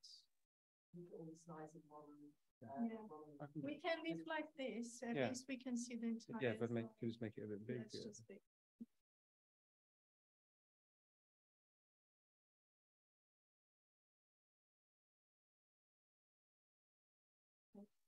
Yeah, it's fine. Yeah. Yeah. But at least No, we that's see good. your whole Thank you. structure. Don't worry. So yeah, so like I was saying, I'll give a bit of background on, I guess, why we find ourselves in this position, the idea of low traffic towns, and then also some project examples. So I thought what would be useful to show is actually what we at PJ, how we're trying to move these discussions along and kind of help with this point about understanding and creating low traffic towns. I guess the thing that's funny as a practitioner in a way, and like when I was at university, we learned about Donald Appleyard and livable streets, and this is 40 years old. And actually the interesting thing is that a lot of the numbers and actually I guess the thresholds that we use in design for creating calm street environments have not changed that much. When you look at the flows that Donald Appleyard is using for light traffic, they're not that dissimilar to what's in LTM 120 now. So it's not necessarily like we're talking about huge goalposts being moved and actually what we know to be low traffic conditions. And I guess for me, there's a bit of a gap also from a design perspective as a practitioner, is that you have lots of nice auditing tools, but they're very much about traffic volumes and traffic as a volume, as a thing, rather than actually challenging what that traffic is in a more of a qualitative way. And I guess the other interesting point, as well as traffic volumes, is trip purpose and why people are traveling, and distance is NTS and National Travel Survey, and what it tells us is fairly consistent. So again, there's not necessarily this huge thing to learn there. There is something to my presentation. I'm not just saying everything we already know, by the way. I'm conscious of. But the point is that, this is fairly well established data that we kind of already know in terms of NTS and at what trip lengths and what thresholds, so particularly over any trips in a mile in length, you've suddenly got a real leap in terms of car dependency and car usage. Interestingly, even though we are making less trips on the whole, again, according to NTS, actually that trip hierarchy and why we're making those trips doesn't change that much. The main surge in trip purpose more recently has been people that are just walking for, they're just other people that are just walking, which is that little light green leap at the bottom there. But otherwise, actually, the hierarchy of trip purpose, again, is not changing that much. And it's interesting, actually, that you mentioned tooting, because I think the interesting thing for me is, despite all that knowledge and the data and the research, it's still an incredibly emotive subject. That the prospect of any traffic reduction, consolidation gets people very excited. Oh, that's not me. Oh my God, that's quite scary.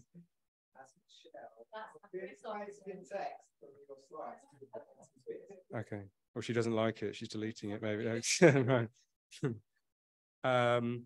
But the interesting, well, actually, this is my sister-in-law that lived in one of the trial LTNs around in Tooting that was very quickly removed. And this is just a cheeky example, because actually the doctors' WhatsApp group were even signing the petition for its removal, despite the fact, there's somebody saying here, although I walk to work, like camaraderie, let's get rid of the LTN.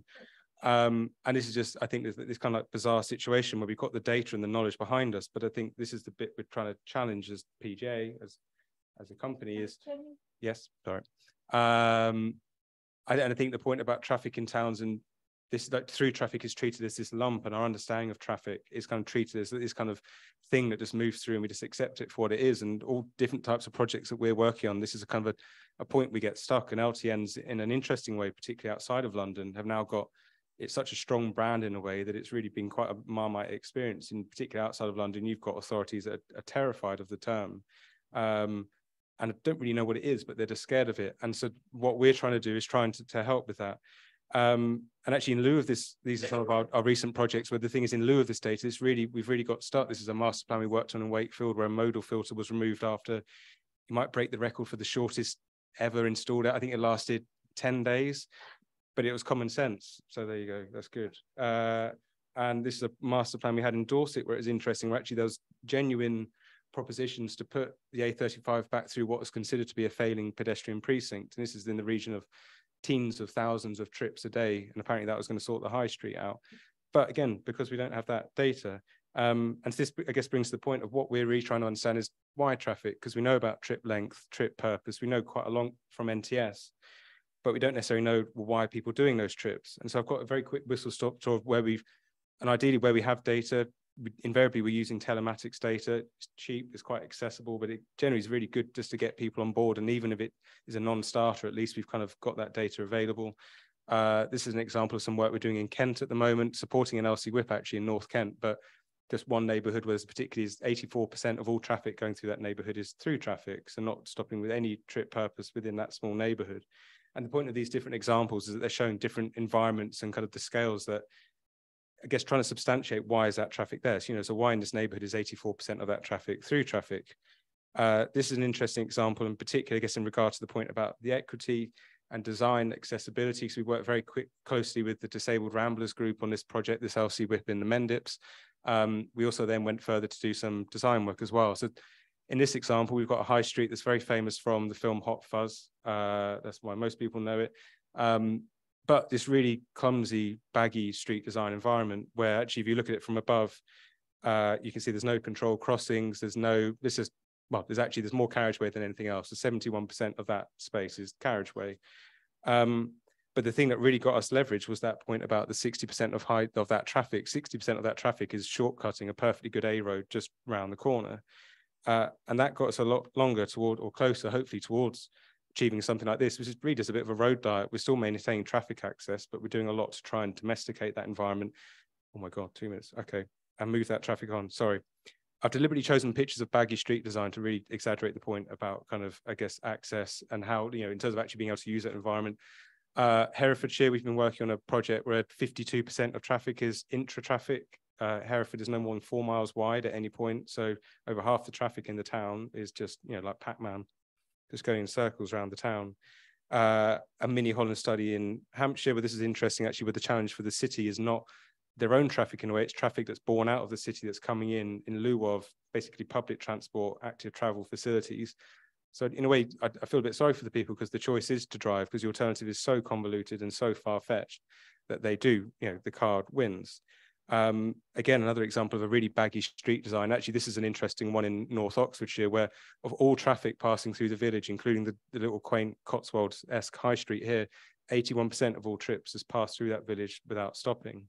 And I guess the point with all these examples is that it helped galvanize us in terms of getting people behind traffic reduction and the idea of it, where it had been completely unfeasible for. It actually got people to think, because they could put a number and begin to understand what that traffic was. Lastly, this is an interesting project in Surrey where our brief from the town council, at least, they weren't our client, but was to make the town centre better for SUVs, which we slightly disagreed with. But the interesting thing here is because we had access to panoramics data, we could quickly look and see that about 43% of all traffic through the precious town centre was through traffic, of which 79% was not stopping at this town at any point. And so when we presented that back to the councillors, you got a very different response to that precious traffic on the high street. And so it got us much closer to an idea here, actually, where we're beginning to stop up streets and begin to think about road diets and actually, active travel and the accessibility of that environment. This town is effectively a one-way gyratory for traffic, no control crossings in the town centre, complete free-flowing traffic. And I guess that was we can make all those emotive kind of points, but that is the data, unfortunately, that really kind of made the point. I'm conscious I'm running out of time, but I guess the other point just to make is this doesn't diminish the role of design. Okay, right. I've moaned a lot about traffic, but that's not to say, obviously, LTNs and everything has accelerated the discussion of traffic volumes. But in my mind, obviously, bad design has always existed and will always exist. And that is still a challenge that we can address without the need of traffic reduction. Ideally, we'll do both. But this is just an example of an LC Whip we're doing at the moment in Frome, where the interesting feedback we had here, and we've engaged a lot with the local access group, who their feedback consistently has been, it's great that you're doing an LC Whip, but it's such a hostile environment to us anyway, because of footways disappearing, poor street materials. We'll just drive anyway.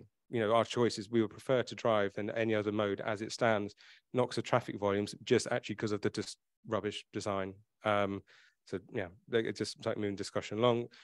Last point, and this is something that Mark's familiar with, and this is just relevant only because to come full circle back to the traffic point, I started my career at Brighton Council, and we had a very controversial project there where a roundabout looks like this. There's 7 dials, it's in the name, 7 arms, approaching the junction.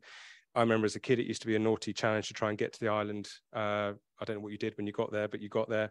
And the point of the project, though, was that we improved it, well, we felt we did, to go from that to that. So we removed all the guardrail, we converted all the crossings to zebra crossings, huge decluttering exercise, removed a lot of basically redundant carriageway space.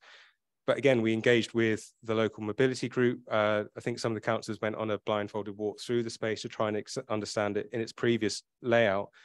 But the conclusion was, even when we had kind of delivered the project from that group, was they would consciously avoid this junction anyway, because it's 7 arms of traffic and it's a nightmare, you know, from a legibility perspective, actually interpreting that environment. And I guess to go full circle back to the point of, ideally, you know, the marriage is of traffic volume reduction and then also actually good design, because if you don't get both, you kind of end up a bit of a lopsided view like this, where we've got a nice design, but you're still accommodating all the same traffic you had before. And we've done the job for some, not for all. And yeah, and I guess the point is just to conclude that there's a book called Prisoners of Geography by Tim Marshall that kind of reminds me of, you know, lots of places we work, that's kind of where we are. We're prisoners of basically, you know, that project I was in Surrey, the road network is nearly 200 years old, and everything yellow is what we're still working with for that project. So we only have so much space to work with. Like, these towns aren't booming in size or going anywhere. So we have to really be realistic about what that space is being used for and by who, if we're going to be equal and fair. Thank you.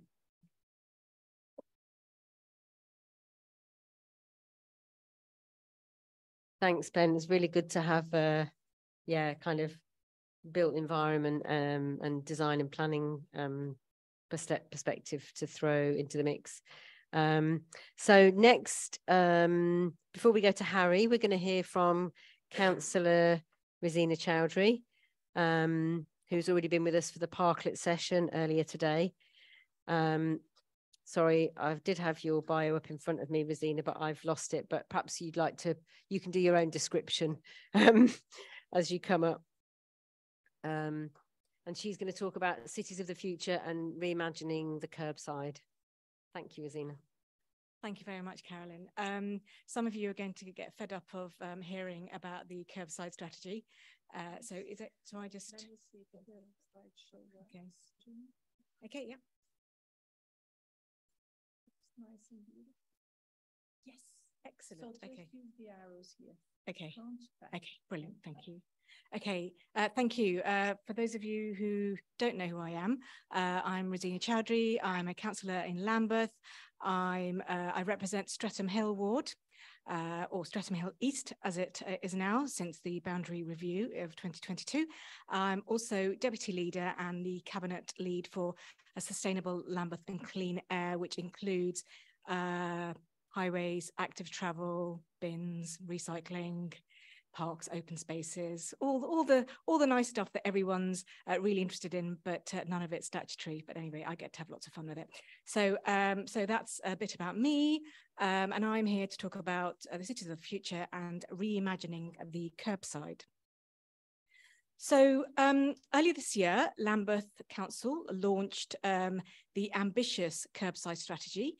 And it's a strategy that reimagines the curbside to enable accessible and active travel, improve air quality, create social spaces, and reduce carbon emissions. So yeah, it's quite ambitious, trying to do a lot in one go, but you know, we thought it made sense to bring everything together and make it easier for people to understand. So you know, but essentially, what it sets out to do is rebalance priorities and mitigate some of the creeping inequalities in our public realm, where our roads have been increasingly dominated by cars without anyone asking for our permission. So why curbside now? Well, we declared a climate emergency back in 2019, and we were one of the first London boroughs to do this. And we held a citizens' assembly where people told us they wanted it to be easier to walk, cycle, and wheel around Lambeth. And they said they wanted more space for socializing. They wanted more safe spaces for children to play, and they wanted more greenery on their streets. Already.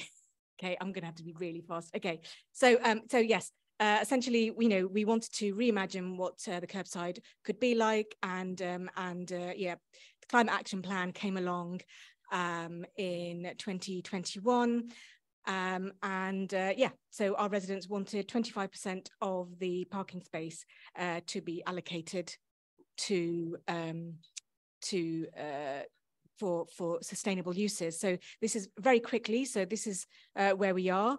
in that, the curbside in Lambeth currently, 94% of it is used for parking cars. Only 6% is used for sustainable uses, for things like cycle lanes, pedestrian crossings, bus lanes, taxi bays, cycle hangers. So yes, only 6%, despite the fact that, hang on. Despite the fact that 60% of households don't have access to a car, which we thought was really, really unfair. Where am I now? Okay, so we wanted the strategy to set out how to, create fair and equal access to the curbside. We wanted to ensure that as part of that strategy, we have community interaction and engagement, because there's nothing worse than, you might want to do nice things, but nobody wants to have things done to them. They want to have a role in designing that. So a lot of co-creation and co-design is built into that strategy. We want to build economic resilience. So it's really important to work with businesses. So the business parklets come into that, because we wanted to make sure that businesses saw that as beneficial to them. And health and well-being is at the heart of it all. We want to have a healthier borough, and what's more healthier than encouraging your residents to be out and about, walking, cycling, wheeling. That's an important part of that. So yes, so basically it's not just theory, it's got to be practical. So very quickly, I'm going to go through the priorities. So priority one, we've got a set of curbside basics. So each priority, we've got 4 priorities, and each priority has a set of basics, because we want everyone across Lambeth to experience what it could look like, because there's nothing greater than actually seeing it for real to understand how beneficial it can be, and it can convert the most cynical of your residents to coming on side. So we want people to feel confident walking, cycling, or wheeling or scooting, so this priority will include minimum commitments for cycle parking and shared bikes and high quality walking networks. So a curbside basic here could be committing to all households to being within 50 metres of free cycle parking. Very quickly moving on to priority 2, which is creating spaces for people. Right, okay, I'm going to speak really fast now. We saw throughout the pandemic that people didn't have any spaces to socialise in, so we wanted to make sure that we have spaces for people, part of the curbside basics here would be giving residents the opportunity to apply for community parklets. So we've just launched our free community parklets, 25 parklets across Lambeth for residents to apply for, and we'll be paying for the space and all the equipment that goes with it. Businesses will be able to apply to use the curbside for outdoor seating as well. And just a shout out to the Cut in Waterloo, where we've taken out 5 car parking spaces, so you can see what the amazing ways that that's being used. Priority 3, climate resilience. Essentially, we want to make sure that we have a borough that's fit for the future, that can withstand the extremes of a climate change, climate crisis. We want to have more green spaces, plant more trees. We want our spaces to be more inviting. So we'll plant more trees and more greenery. We want rain gardens to soak up water from, when it rains heavily, and we want trees to provide shade in hot weather. So a curbside basic here is having street trees every 25 metres on every street in Lambeth. And then finally, before Hera shows me the 30-second card, it's about reducing traffic and emissions from transport. Air pollution has devastating impacts on people's health. It hospitalizes hundreds of people. Up 750 people a year are hospitalized in Lambeth due to poor air quality, hundreds dying. So we want to ensure that we set ambitious targets for reducing traffic. If we're going to be taking away 25% of the car parking space, 75% remain. What are we going to do with that 75%? Well, actually, we're going to try and nudge people away from car driving. We'll do something about emissions-based parking charging, increase those rates, make driving less attractive, think about other ways of using that curbside space that is fairer. So yes, building in more infrastructure to ensure that we have EV charging, and moving people to electric vehicles. Thank you.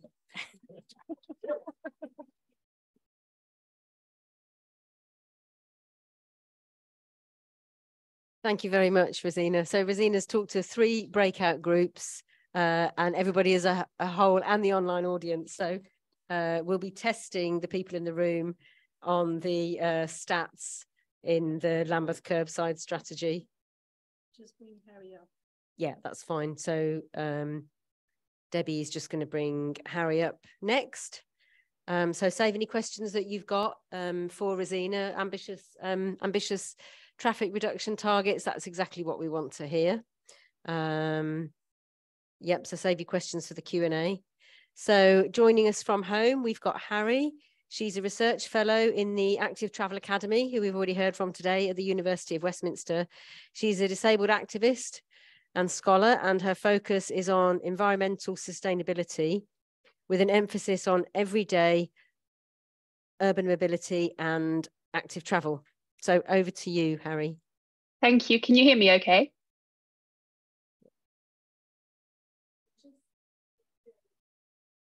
Can you hear me? Sorry. I did a thumbs up, but you may not have been able to see that. No, I can't see. Okay. Yeah, we can hear you fine, Harry. Over to you. So thank you for the introduction. So yeah, I'm Harry. I'm a research fellow with the Active Travel Academy. I'm also a trustee for Wheels for Wellbeing, which is a charity that seeks to support disabled people to access cycling. And I'm also a disabled person, which is really important in my work. And I have a chronic illness and an upper limb impairment, which are the result of a driver left hooking me with their car in 2017. In this talk, I'm going to give a bit of a think piece on where we are in terms of sustainable transport in relation to disability, how we got here and where we need to go. So I'm going to start big. So capitalism is the root cause of the climate crisis. Within a capitalist mode of production, the natural environment is perceived as a space to continuously expand and exploit as ever greater levels of consumption are needed to not only drive, but also grow the economy. And in addition to creating the climate crisis, capitalism also produces disability. It does this very literally through poverty, wars, and what we'll increasingly see is through environmental degradation and climate change. But it also produces disability through the discriminatory barriers faced by people with impairments. And within capitalism, these barriers that disabled people face are necessary because for the ideology to function, disabled people's experiences have got to be worse than non-disabled people's experiences. And this is because the stigma of disability and the material reality of disabled people's inferior living conditions disciplines the workforce. In capitalism, disabled is the worst thing to become. So Mike Oliver and Colin Barnes, who are 2 disability scholars, identify how the negative assumptions and ideologies around impairment are so deeply embedded within social consciousness that they have become understood as social facts, and they obscure understandings of disability as socially created. Disability has been so stigmatized and othered that the inferiority of disabled people is widely accepted, and our exclusion is considered, whether consciously or unconsciously, as justifiable. And we see this exclusion of disabled people as naturalized social facts emerge time and again in our transport systems. For walking, our pavements, which are the most basic form of transport infrastructure, are not only inaccessible because of absence of crossings, cars parked to cross them, and lack of drop curbs or curb cuts, but they're in a dangerously poor condition because of decades of underinvestment. For disabled people who cycle and use adapted and non-standard cycles, we constantly face infrastructure that was designed for the non-disabled person cycling a 2-wheel bike. And it's 2023 and we do not have a universally accessible public transport system. Most trains do not have level boarding. The government is trying to close ticket offices. Only 1/3 of tube stations in London have step-free access. Bus drivers are still refusing to deploy the ramp for wheelchair-using passengers, and on many buses, 2 wheelchair-using disabled people cannot travel together. The forced immobility, as Kay Inkle has termed it, that disabled people experience because of inaccessible transport systems results in exclusion from social and recreational spaces, as well as from economic and work opportunities. Because of this exclusion, disabled people are more likely to experience poverty and social isolation than any other group, and the lack of access to mobility and transport and the associated physical activity and exercise that you can get from that frequently compounds pre-existing conditions with secondary mental and physical health conditions. And at the same time, we're at a point, well, beyond the point, where our transport system needs to change. Transport's the biggest contributor to carbon dioxide emissions in the UK, and this is mostly from road transport. And the transition must, in my opinion, not only consider disabled people's needs as important, but disability must be a central component of it. This is because disability is inherently anti-capitalist. Disability, as previously discussed, is the material against which capitalist futures are produced. This is about more than disability, justice and inclusion. It's about recognising disability, as Alison Kafer puts it, as political, as valuable, as integral. It is only through this recognition that a mobility transition can increase equity and begin to challenge the structural exclusion that disabled people have faced with mobility, which leads to the question, what would a mobility system look like where disability is recognised as political, as valuable, as integral? So there's the basics. We need inclusive walking and wheeling infrastructure. We need inclusive cycling infrastructure. We need a universally accessible public transport system. And we need to talk about private car use. So as part of a mobility transition, we need to decenter private vehicles from our transport systems. There's no doubt about this. Private mobility has been prioritised above all other forms of transport, and the car cultures created through the prioritisation harms disabled and older people. Disabled pedestrians are 5 times more likely to be injured than non-disabled pedestrians, and death and life-changing disability resulting from a collision is significantly higher in older pedestrians. Harry, yeah. Sorry, would you mind just slowing down so we can absorb? No, it's great, but just because we don't have the slides, and people at home who are watching online should be able to use the Otter captions if you use the link. Sorry, I talk really quickly when I'm nervous. Yeah, no, that's we're all trying to keep up and retweet and yeah.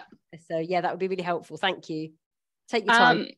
So simultaneously, decentering private mobility will be a concern for disabled people who use cars as mobility aids. For many, driving will be a way to have control over one's own mobility that is not afforded by the social facts of disability exclusion that are ingrained in public transport and active travel. And for some disabled people, the private vehicle may remain the necessary mode of transport. But this is likely to change over time as people become used to changing mobility systems and they begin to trust the level of inclusion that these changing mobility systems offer. And it's very likely that many disabled people who rely on private vehicles will fear a mobility transition. When you've spent your life fighting for the accommodations you need to be able to access society, any potential change to those accommodations is going to be terrifying. So we need to be patient and understanding of fears of transition. But what we also need to recognise, and this is a very difficult conversation to have, is that when we have prioritised the private car over all other forms of transport, we have prioritised the mobility needs of disabled people who drive over disabled people who do not drive and who do not have access to a car. And I think here, that understanding the difference between accessibility and inclusion is really helpful. So accessibility is binary, black and white. You can access or you cannot access. But inclusion recognises that disabled people can often have conflicting access needs. And when thinking about mobility, you may need to balance these. And I heard from City of London a really nice saying, and that's nobody is excluded and everybody has the best possible experience. And this could mean, for example, that the access experience of a person who drives and which has been historically prioritised may have to slightly reduce, for example, by having a more circuitous journey in order for the experiences of disabled people who walk, wheel or cycle to become safer and possible. But again, these are very difficult conversations, but they're conversations that we need to have. And within these conversations, we need to make sure that disabled people are central to them, both as experts by profession and as experts by experience. And as we're working towards this equitable and just mobility transition, what's really, really important is we also need to be fighting the structural ableism that is prolific within society more broadly. Because if we're not fighting this broader structural ableism, then what we end up doing if we're fighting for equality within transport is actually we're just advocating for individual preferences. And this means we're reinforcing ableism and privileging some disabled people over others. So that's me. Sorry for going so quick.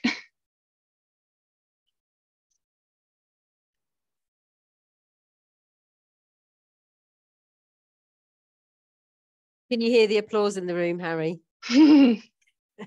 Thank you. That was great. That was quite whistle stop, but it would be great if there's anything we could share afterwards that would give people a bit more of an insight. Actually, we have got Otter captions, so and we'll have the transcript of the event. I think that we should be able to share afterwards, so that will you know, be able to sort of reinforce the message to people.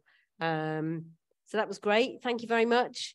You're the last of our speakers today, Harry. So we're now going to have a panel. So if you can stay with us for a bit, hopefully people are fielding their questions. So if Ben and Tiffany would like to come up, we've got an extra mic. I'll pass that one to you, Tiff.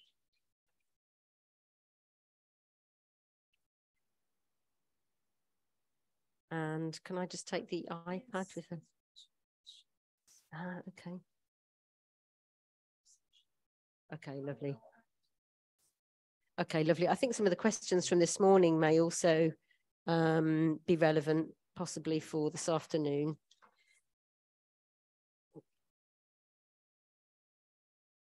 And hopefully we've got some good questions from in the room as well.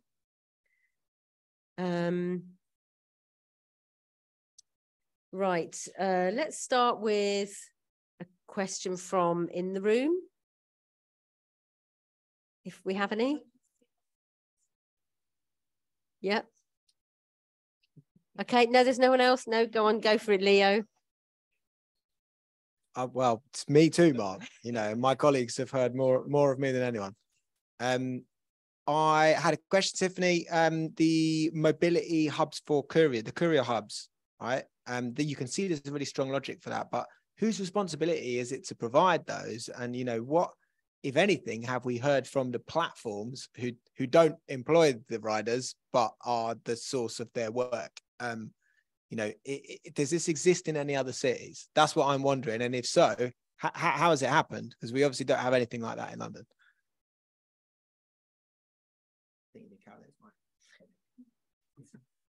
That's a good question, Leo. So I think it broadly falls on the local authority to create and provide that hub. That's something we tried to explore with Lambeth.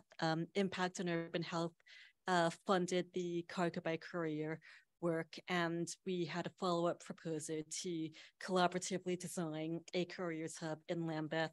That did not go through, since Impact on Urban Health felt that the council should be leading on that. In terms of any examples of good practice, I am only aware of one, which is in Barcelona. That couriers hub was started and is continued or is maintained by a union. So that was a very kind of bottom-up workers' initiative. That's lovely. Thank you, Tiffany. I was going to say, we don't seem to have that many. If, just by pulling it down. Oh, that one, yeah. Sorry, I'm getting a little bit tired. Okay. Okay, that's great. We have got a few more questions. Yeah, actually, this is similar to a question for Rosina that I was wanting to ask. So Emma Kibbard says, what has the public response to the Lambeth curbside strategy been like? It's been really positive. It's the people who've engaged with it have really welcomed it, because we've had sessions, workshops with different groups, and people have been able to feed into the plans. So certainly when I've spoken about it to residents groups, whether it's branch meetings or other kind of forums, whether it's Environment Forum or Biodiversity Forum, it's been really well received. I couldn't tell you about the wider public, because we've obviously there, you know, every activity for every kind of curbside space will have to go through statutory consultation.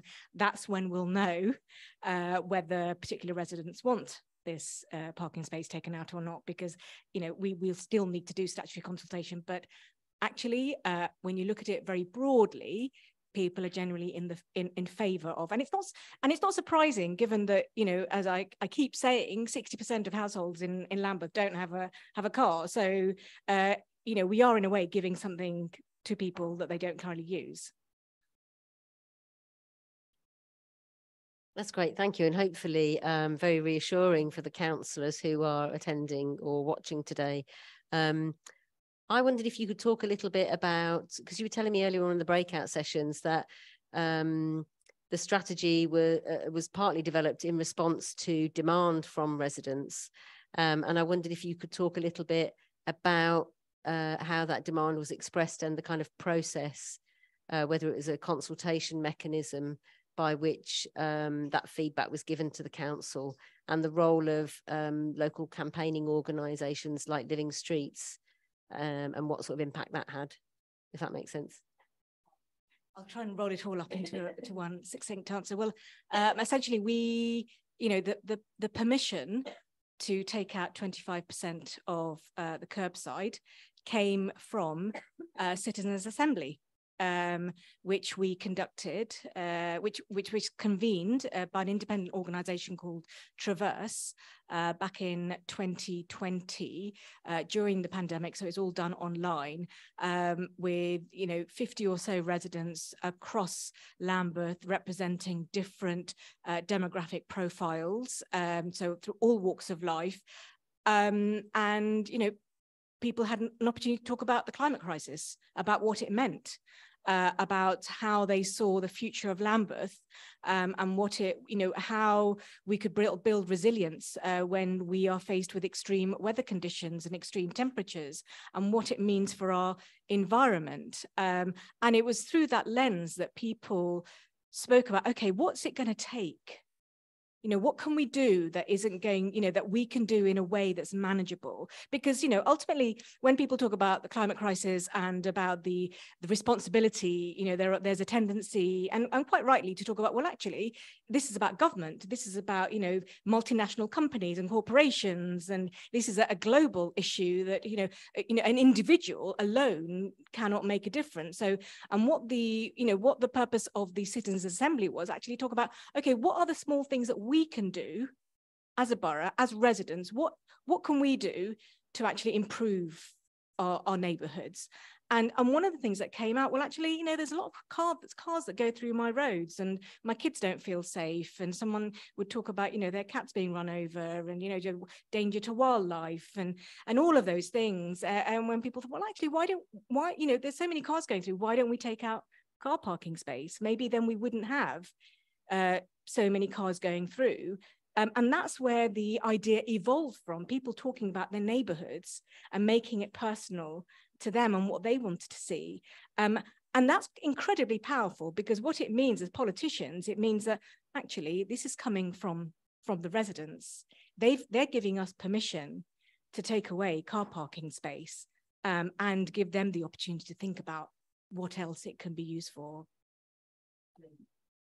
And I didn't mention about, you know, the really important work of community groups like Living Streets and Mums for Lungs, who have been, you know, critical in providing that support, you know, the intelligence and the expertise, and just the kind of giving us that resilience to be able to carry on, to do the right thing. Because sometimes it's quite lonely business when you're trying to, like, you know, voice what you think is the right thing to do, with people who will give you very compelling reasons why it's not the right thing to do, but facts alone aren't enough. You've got, you know, there have to be real stories of why and how it's changing people's lives, and how we all need to do something, and it shouldn't just be the responsibility of one or two good people, but everyone has to do their bit. Thank you, Rosina. So what seems really powerful about that is that it's not just the impact of the campaigners on the ground, people taking action for change in their communities, but also a broader group of people, because obviously a citizens' assembly, it's not handpicked, it's a sort of random sample, isn't it? So you know that you're really getting the views of the whole community and not just a kind of very motivated small group of residents. And I think that might also be a bit of a claim for some impact from possible there, because I believe one of our former directors spoke at that citizens' assembly, I think. So we've got a question in the room, I believe. Akwesi's just coming round with the mic. Hi, what can we do to challenge the assumption that every road has to have parking on both sides of the road, and this oversupply of parking? And in our council, they will say, well, we need to provide visitor parking and so on, and that makes them income. And I understand that has to go back into transport, but you know, there's a visibility issue, which is an inclusion issue. When there's parking on both sides, it's dangerous for walkers, it's dangerous for cyclists. What can we do to challenge that particular assumption that everyone's entitled to a parking spot outside their house? And can we move to a points-based system where you have to go on a list to get a parking spot and you have to qualify in some way? And do you want to ask that of anyone in particular? Anyone who's, well, a couple who of would people like to answer? We'll start with Ben. I think personally, like the example of the Lambeth guidance is probably the best thing you can have as a starter, because it's, I guess from experience, curbside and parking, those things is normally not an area of work that people get particularly excited about, even really think about. Like, they just take the curbside as a given. And actually, when you present it as how much of that space is just consumed for something that is effectively idle, or public space that is used or not used, actually, I think that's, and I guess similar to what we're showing with that project in the Mendips, some of it was just putting some numbers on actually how much space is occupied by something that it's not really asking people, how do you want to use that 70% of the space, of which I think in that example I showed, about 20% was actually just hatching. So it wasn't even actually where the cars would be, it was just this nominal space to avoid cars like crashing with each other. So it was an even bigger waste of just space. I think it's numbers, personally. I think it actually needs to be presented back to people of like, well, are you happy with that space being used that way, and actually imagining what they could do differently. And I think Lambeth's work will be trailblazing, personally.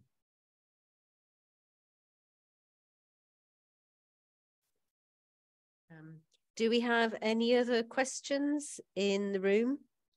We've got lots of positive comments, but not really any more questions online. We've got one. Okay, lovely. And before we go to that online question, we've also got a question from Ben at the back. Also, I forgot to say, if you're asking a question, please do introduce yourself and say who your question's for, if it's anyone in particular. So Ben Foley from Wheels for Wellbeing. So thanks, Harry, for what you were saying. It was a good antidote for what we'd heard previously, where the only mention of disability had been in terms of disabled people as being an exception, might need to use a car.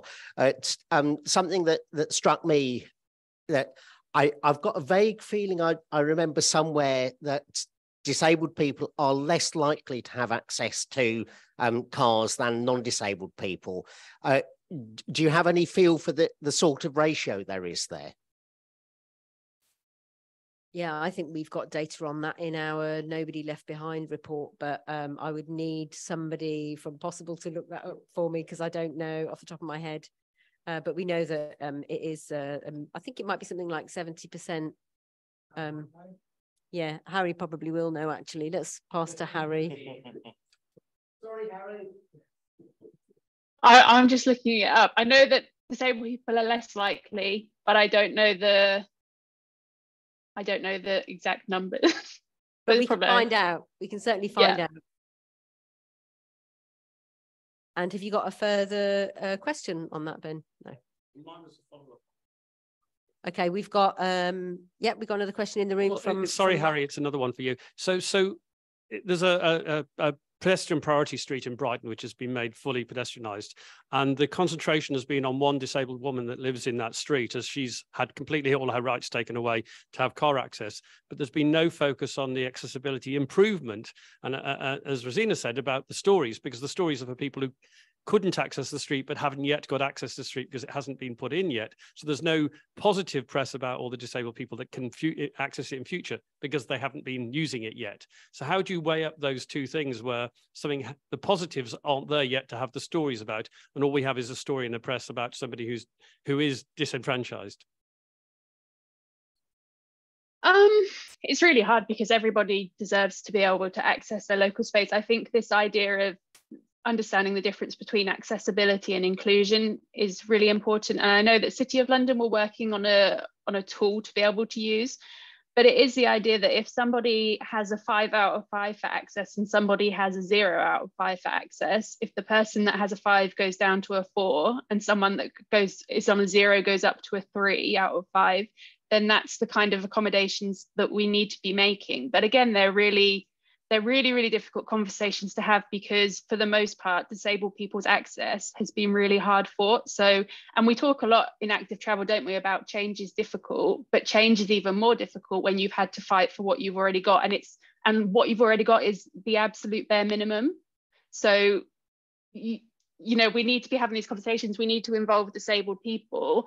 But sometimes I think when we involve disabled people, it's not looking just at the now. So, you know, I've been part of highways access groups and, you know, it's looking at what disabled people do now, but it's actually what should disabled people be able to do, because, you know, disabled people should be able to access space with whatever kind of mode of travel that other people can use. And kind of, it's about future visioning. And if you have been part of a system that has discriminated against you, reduced your transport options, you can't necessarily imagine what those alternatives would be, or that those alternatives are reliable, accessible, and possible.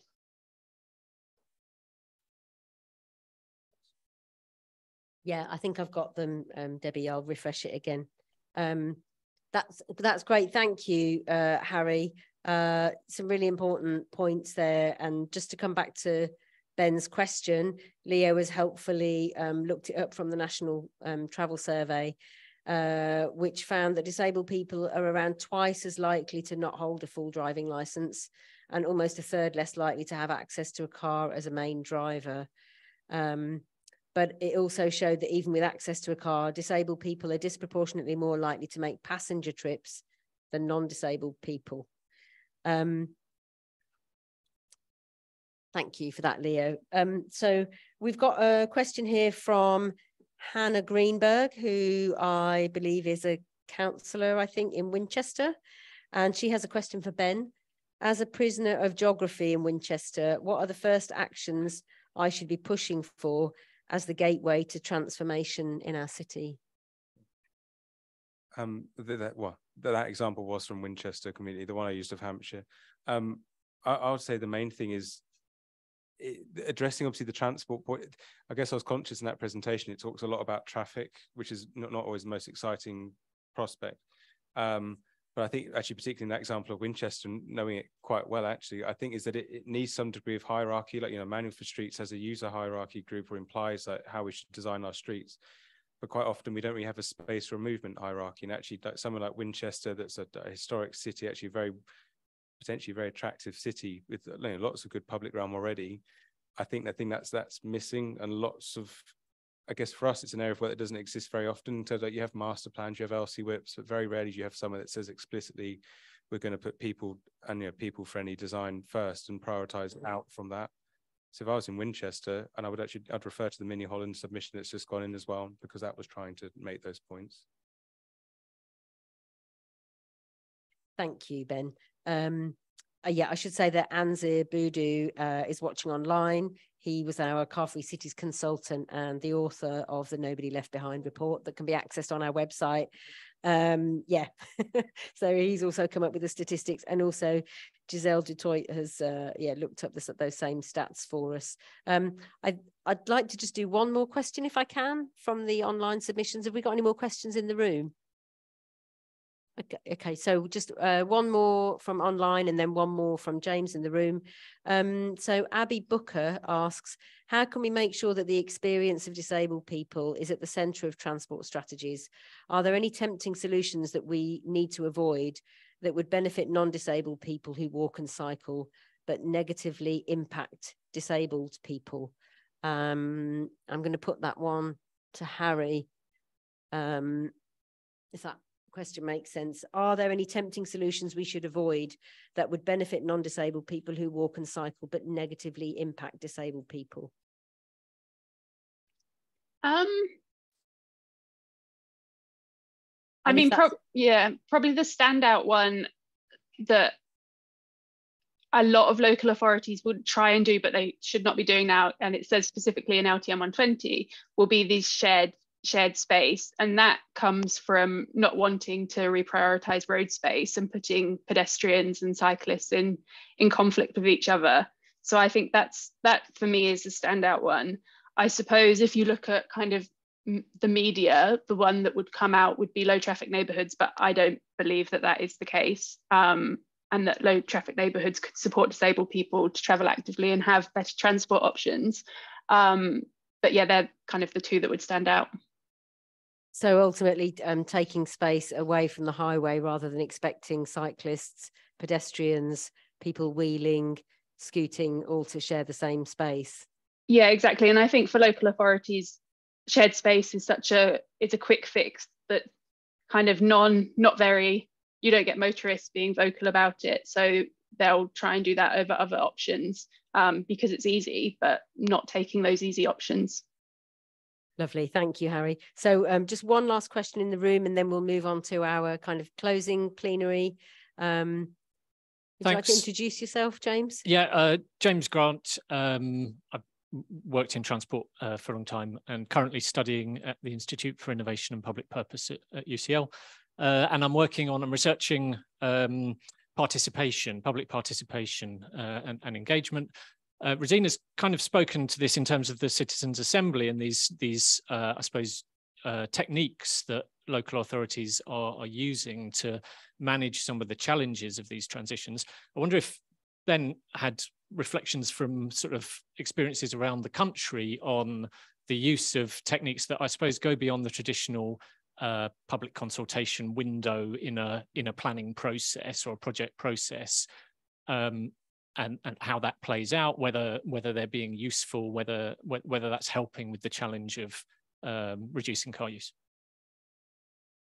Sure. Yeah, I think the thing, I guess similar to the answer I gave before, the interesting thing, I guess, in practice is that projects come from all different places, and that often, like, invariably, almost it feels like it predetermines actually then what engagement or what is then takes place in that project, almost because the local authority invariably will have an idea of what the project's going to be, what it needs, how it's funded, and it's not a foregone conclusion necessarily. And hope, in the best possible projects, that's an open conversation you have at the beginning, or it might have already predated the project. But I would say that is the main challenge for us, is often sometimes like an LC WIP, for example, you'll have a project type where the authority invariably is incentivized to do it because they want active travel infrastructure, and they might have a limited amount of funding available, and they will, more than anything else, prioritize that they've got infrastructure at the end of that project designed, sometimes to the detriment of engagement maybe, or other parts. And I think that common thread is probably missing against project types. That will be obviously try and have a consistent level of it, but it's very, I say it's very project type specific and locations. I guess the advantage of working, and it sounds corny, but the advantage of working at a smaller company like PGA is that we're generally probably engaging with people that are probably already more excited. Or like I gave the example of Froome earlier. Froome has got more project groups than you can shake a stick at. Like, just when you think you've met them all, like there's more. Like, it's so every now, on most of our projects they are super engaged in the areas we work in, but that's almost because we're predisposed probably to meeting those groups. But even in those instances, that's not necessarily still corralled into a consistent output. And I think that goes, but yeah, it goes back to that point about project types, and always having like a minimum level of understanding that this is probably what you should be doing on all project types, are relevant. If it's an LC WIP, an LTN, whatever it might be, it just should be like a baseline thing, and it's not at the moment.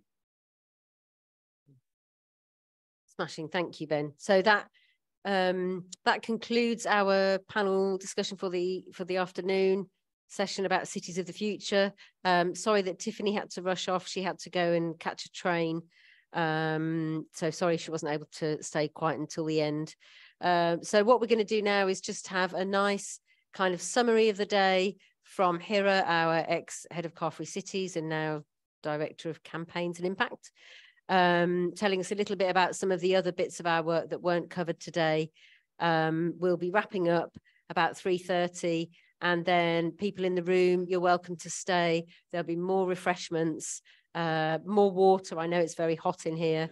And just to answer some of the questions that I think people have been asking, general questions in the chat today, we will be making a recording available of the session, and I believe the speakers are all willing to share their slides, and I think we should have a transcript as well. So everything will be made available.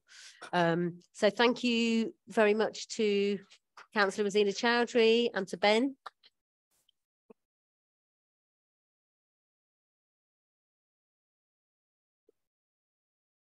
And Leo, if you'd like to come and join us at the front. So this is your chance to ask anything you'd like to ask after Hira's finished her bit about the broader Car Free Cities campaign. All right, how are we doing in the room? Okay, we're hot, we're almost there. Well done. So before we started the Car Free Cities program, we had people raise a lot of concerns about the name of the campaign. So Ben, I know you said that disabled people right in the very beginning were only mentioned once, and that was actually from the amount of feedback we got, because as soon as we said Car Free Cities, people go, what about disabled people? How inaccessible? And so we wanted to start with that name because we thought it was much easier, or actually a better way of going, this is the vision, this is where we need to go, and then adding caveats to show the radical nature of Car Free Cities versus what had been happening for quite a while and is sort of still happening, but less so, where people talk about, you know, they talk about it in sort of couch terms, you know, livable neighborhoods, healthy streets, you know, low traffic. It's all of that, but it's not being explicit about the radical nature of the traffic reduction we need. But you know, where we're seeing change. So, you know, our work has been part of a broader shift in attitudes towards cars. Leo reminded me of this just yesterday because we've got Financial Times columnists talking about the need to change our cities away from cars and legislate against SUVs. So that's how you know change is afoot, when Financial Times columnists start saying what we're saying. So we've tried to do a recap of the 3 years of work throughout today, but 3 years of work is a lot of work, and so there's a lot of stuff that we missed out, and I've got a challenge of doing a quick fire round of all the things that I think deserve a mention. So the starting off was our Going Car Free project. So last January, we followed a diverse group of 10 regular drivers with a variety of mobility needs, most of them parents, some of them disabled, as they tried to go car free. The final group was chosen to ensure a range of experiences and backgrounds through sample frame criteria of age, gender, childcare and caring responsibilities, ethnicity and disability. Participants completed pre- and post-trial surveys, daily travel logs, and recorded their experiences via video and voice notes. They recorded 1 week of usual car use and then 3 weeks going car free. And at the end of the trial, we analyzed all of this data, and this is what we found. Most of our participants actually reduced their carbon emissions and saved money. I was actually very surprised about the saved money bit. I didn't think they would, but they did. After the trial, all participants reported using their cars less or using alternative modes for some journeys. We had a few stars who even sold their cars. So Julia is obviously living her best life there. She sold her car and put solar panels on her house. Joe went from where's Joe? There's Joe. Joe went from a 2-car household to a 1-car household, and most importantly, an EV car household. Michelle also sold her car. She was talking about, you know, how happy she is now. It's completely changed her life. And this is Funmi. Funmi did not sell her car, but she loved cycling so much. She wanted to get her own bike and cycle more. And again, she said this was completely life-changing for her. And that's her little guardian piece that we had placed. Very excited about that. Nathaniel, who is an ambulance driver, he had a van that he used to drive to work, then pick up the ambulance, spend the whole day driving, then come back, go back in the van. He started cycling. That's how he would commute. And he loved the experience so much that he now wants to buy his own bike. And he's since helped us with more campaigning on traffic reduction. So he did a little video for us talking about how congestion prevents ambulances from getting where they need to go, not low traffic neighborhoods. There were also some fantastic stories about other people who were inspired to lobby for school streets in their local area after taking part in the trial. And so we think this shows how a short intervention to reorganize routines can create long-term behavior change. And then the learnings and findings from this cohort informed our public Going Car Free challenge. We used their stories online and in the press to inspire others to participate. We took up every press opportunity that came our way. We spent a lot on social media to reach out to people we otherwise would not reach. My local campaigners spoke to everyone in our network, you know, NHS trusts, local businesses, faith groups, and more.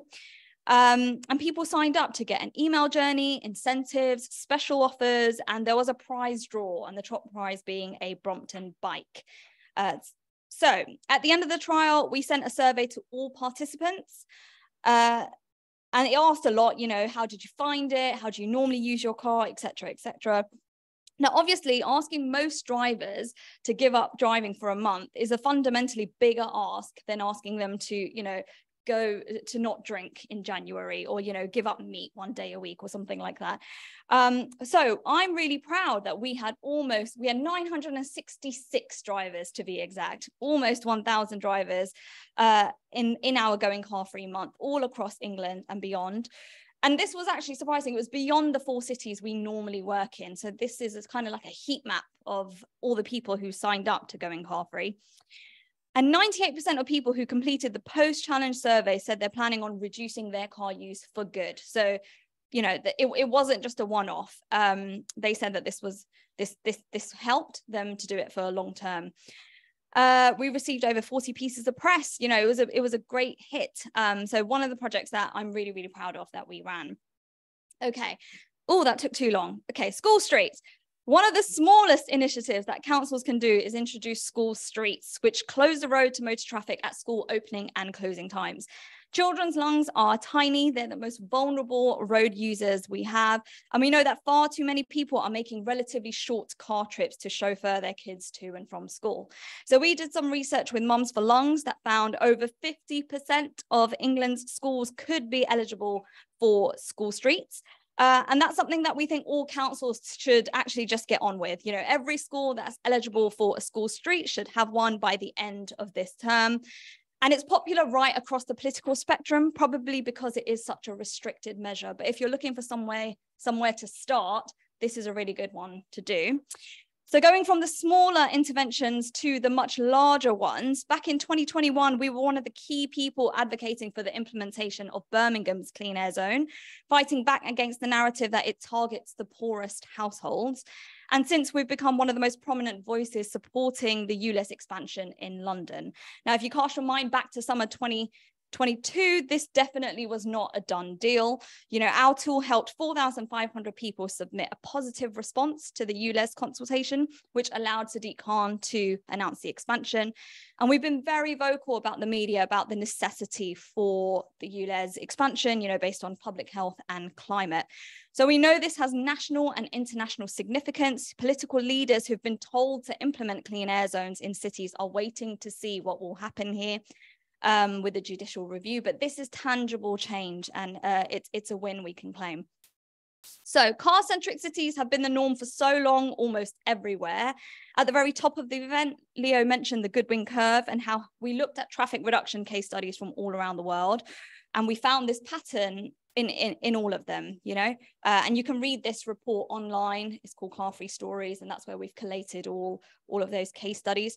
The thing to remember is Amsterdam was not always Amsterdam, and Paris was not always Paris. We take a look at Paris's cycling revolution and asked, you know, what made it so? And the key thing was political will. Anne Hidalgo promoted a positive and robust vision for Paris.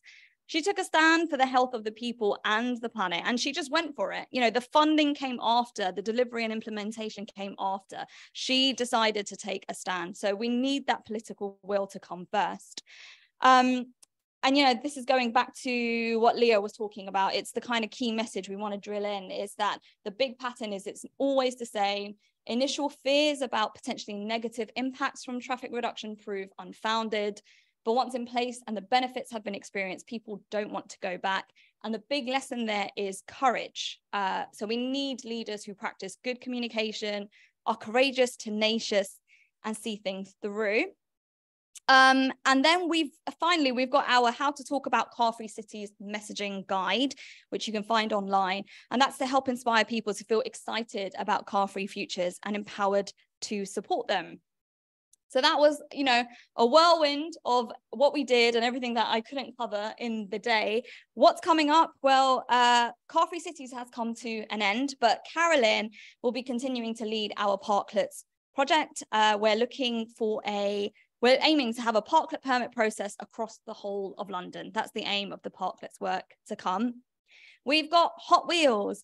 With Impact on Urban Health, we'll be working with unionised food delivery riders in London to accelerate the switch to cleaner and safer e-bikes and to bring the voices of this road user group into public and policy discourse. This is the cycle lane that's by me, and, you know, food delivery rider just going past. Nice.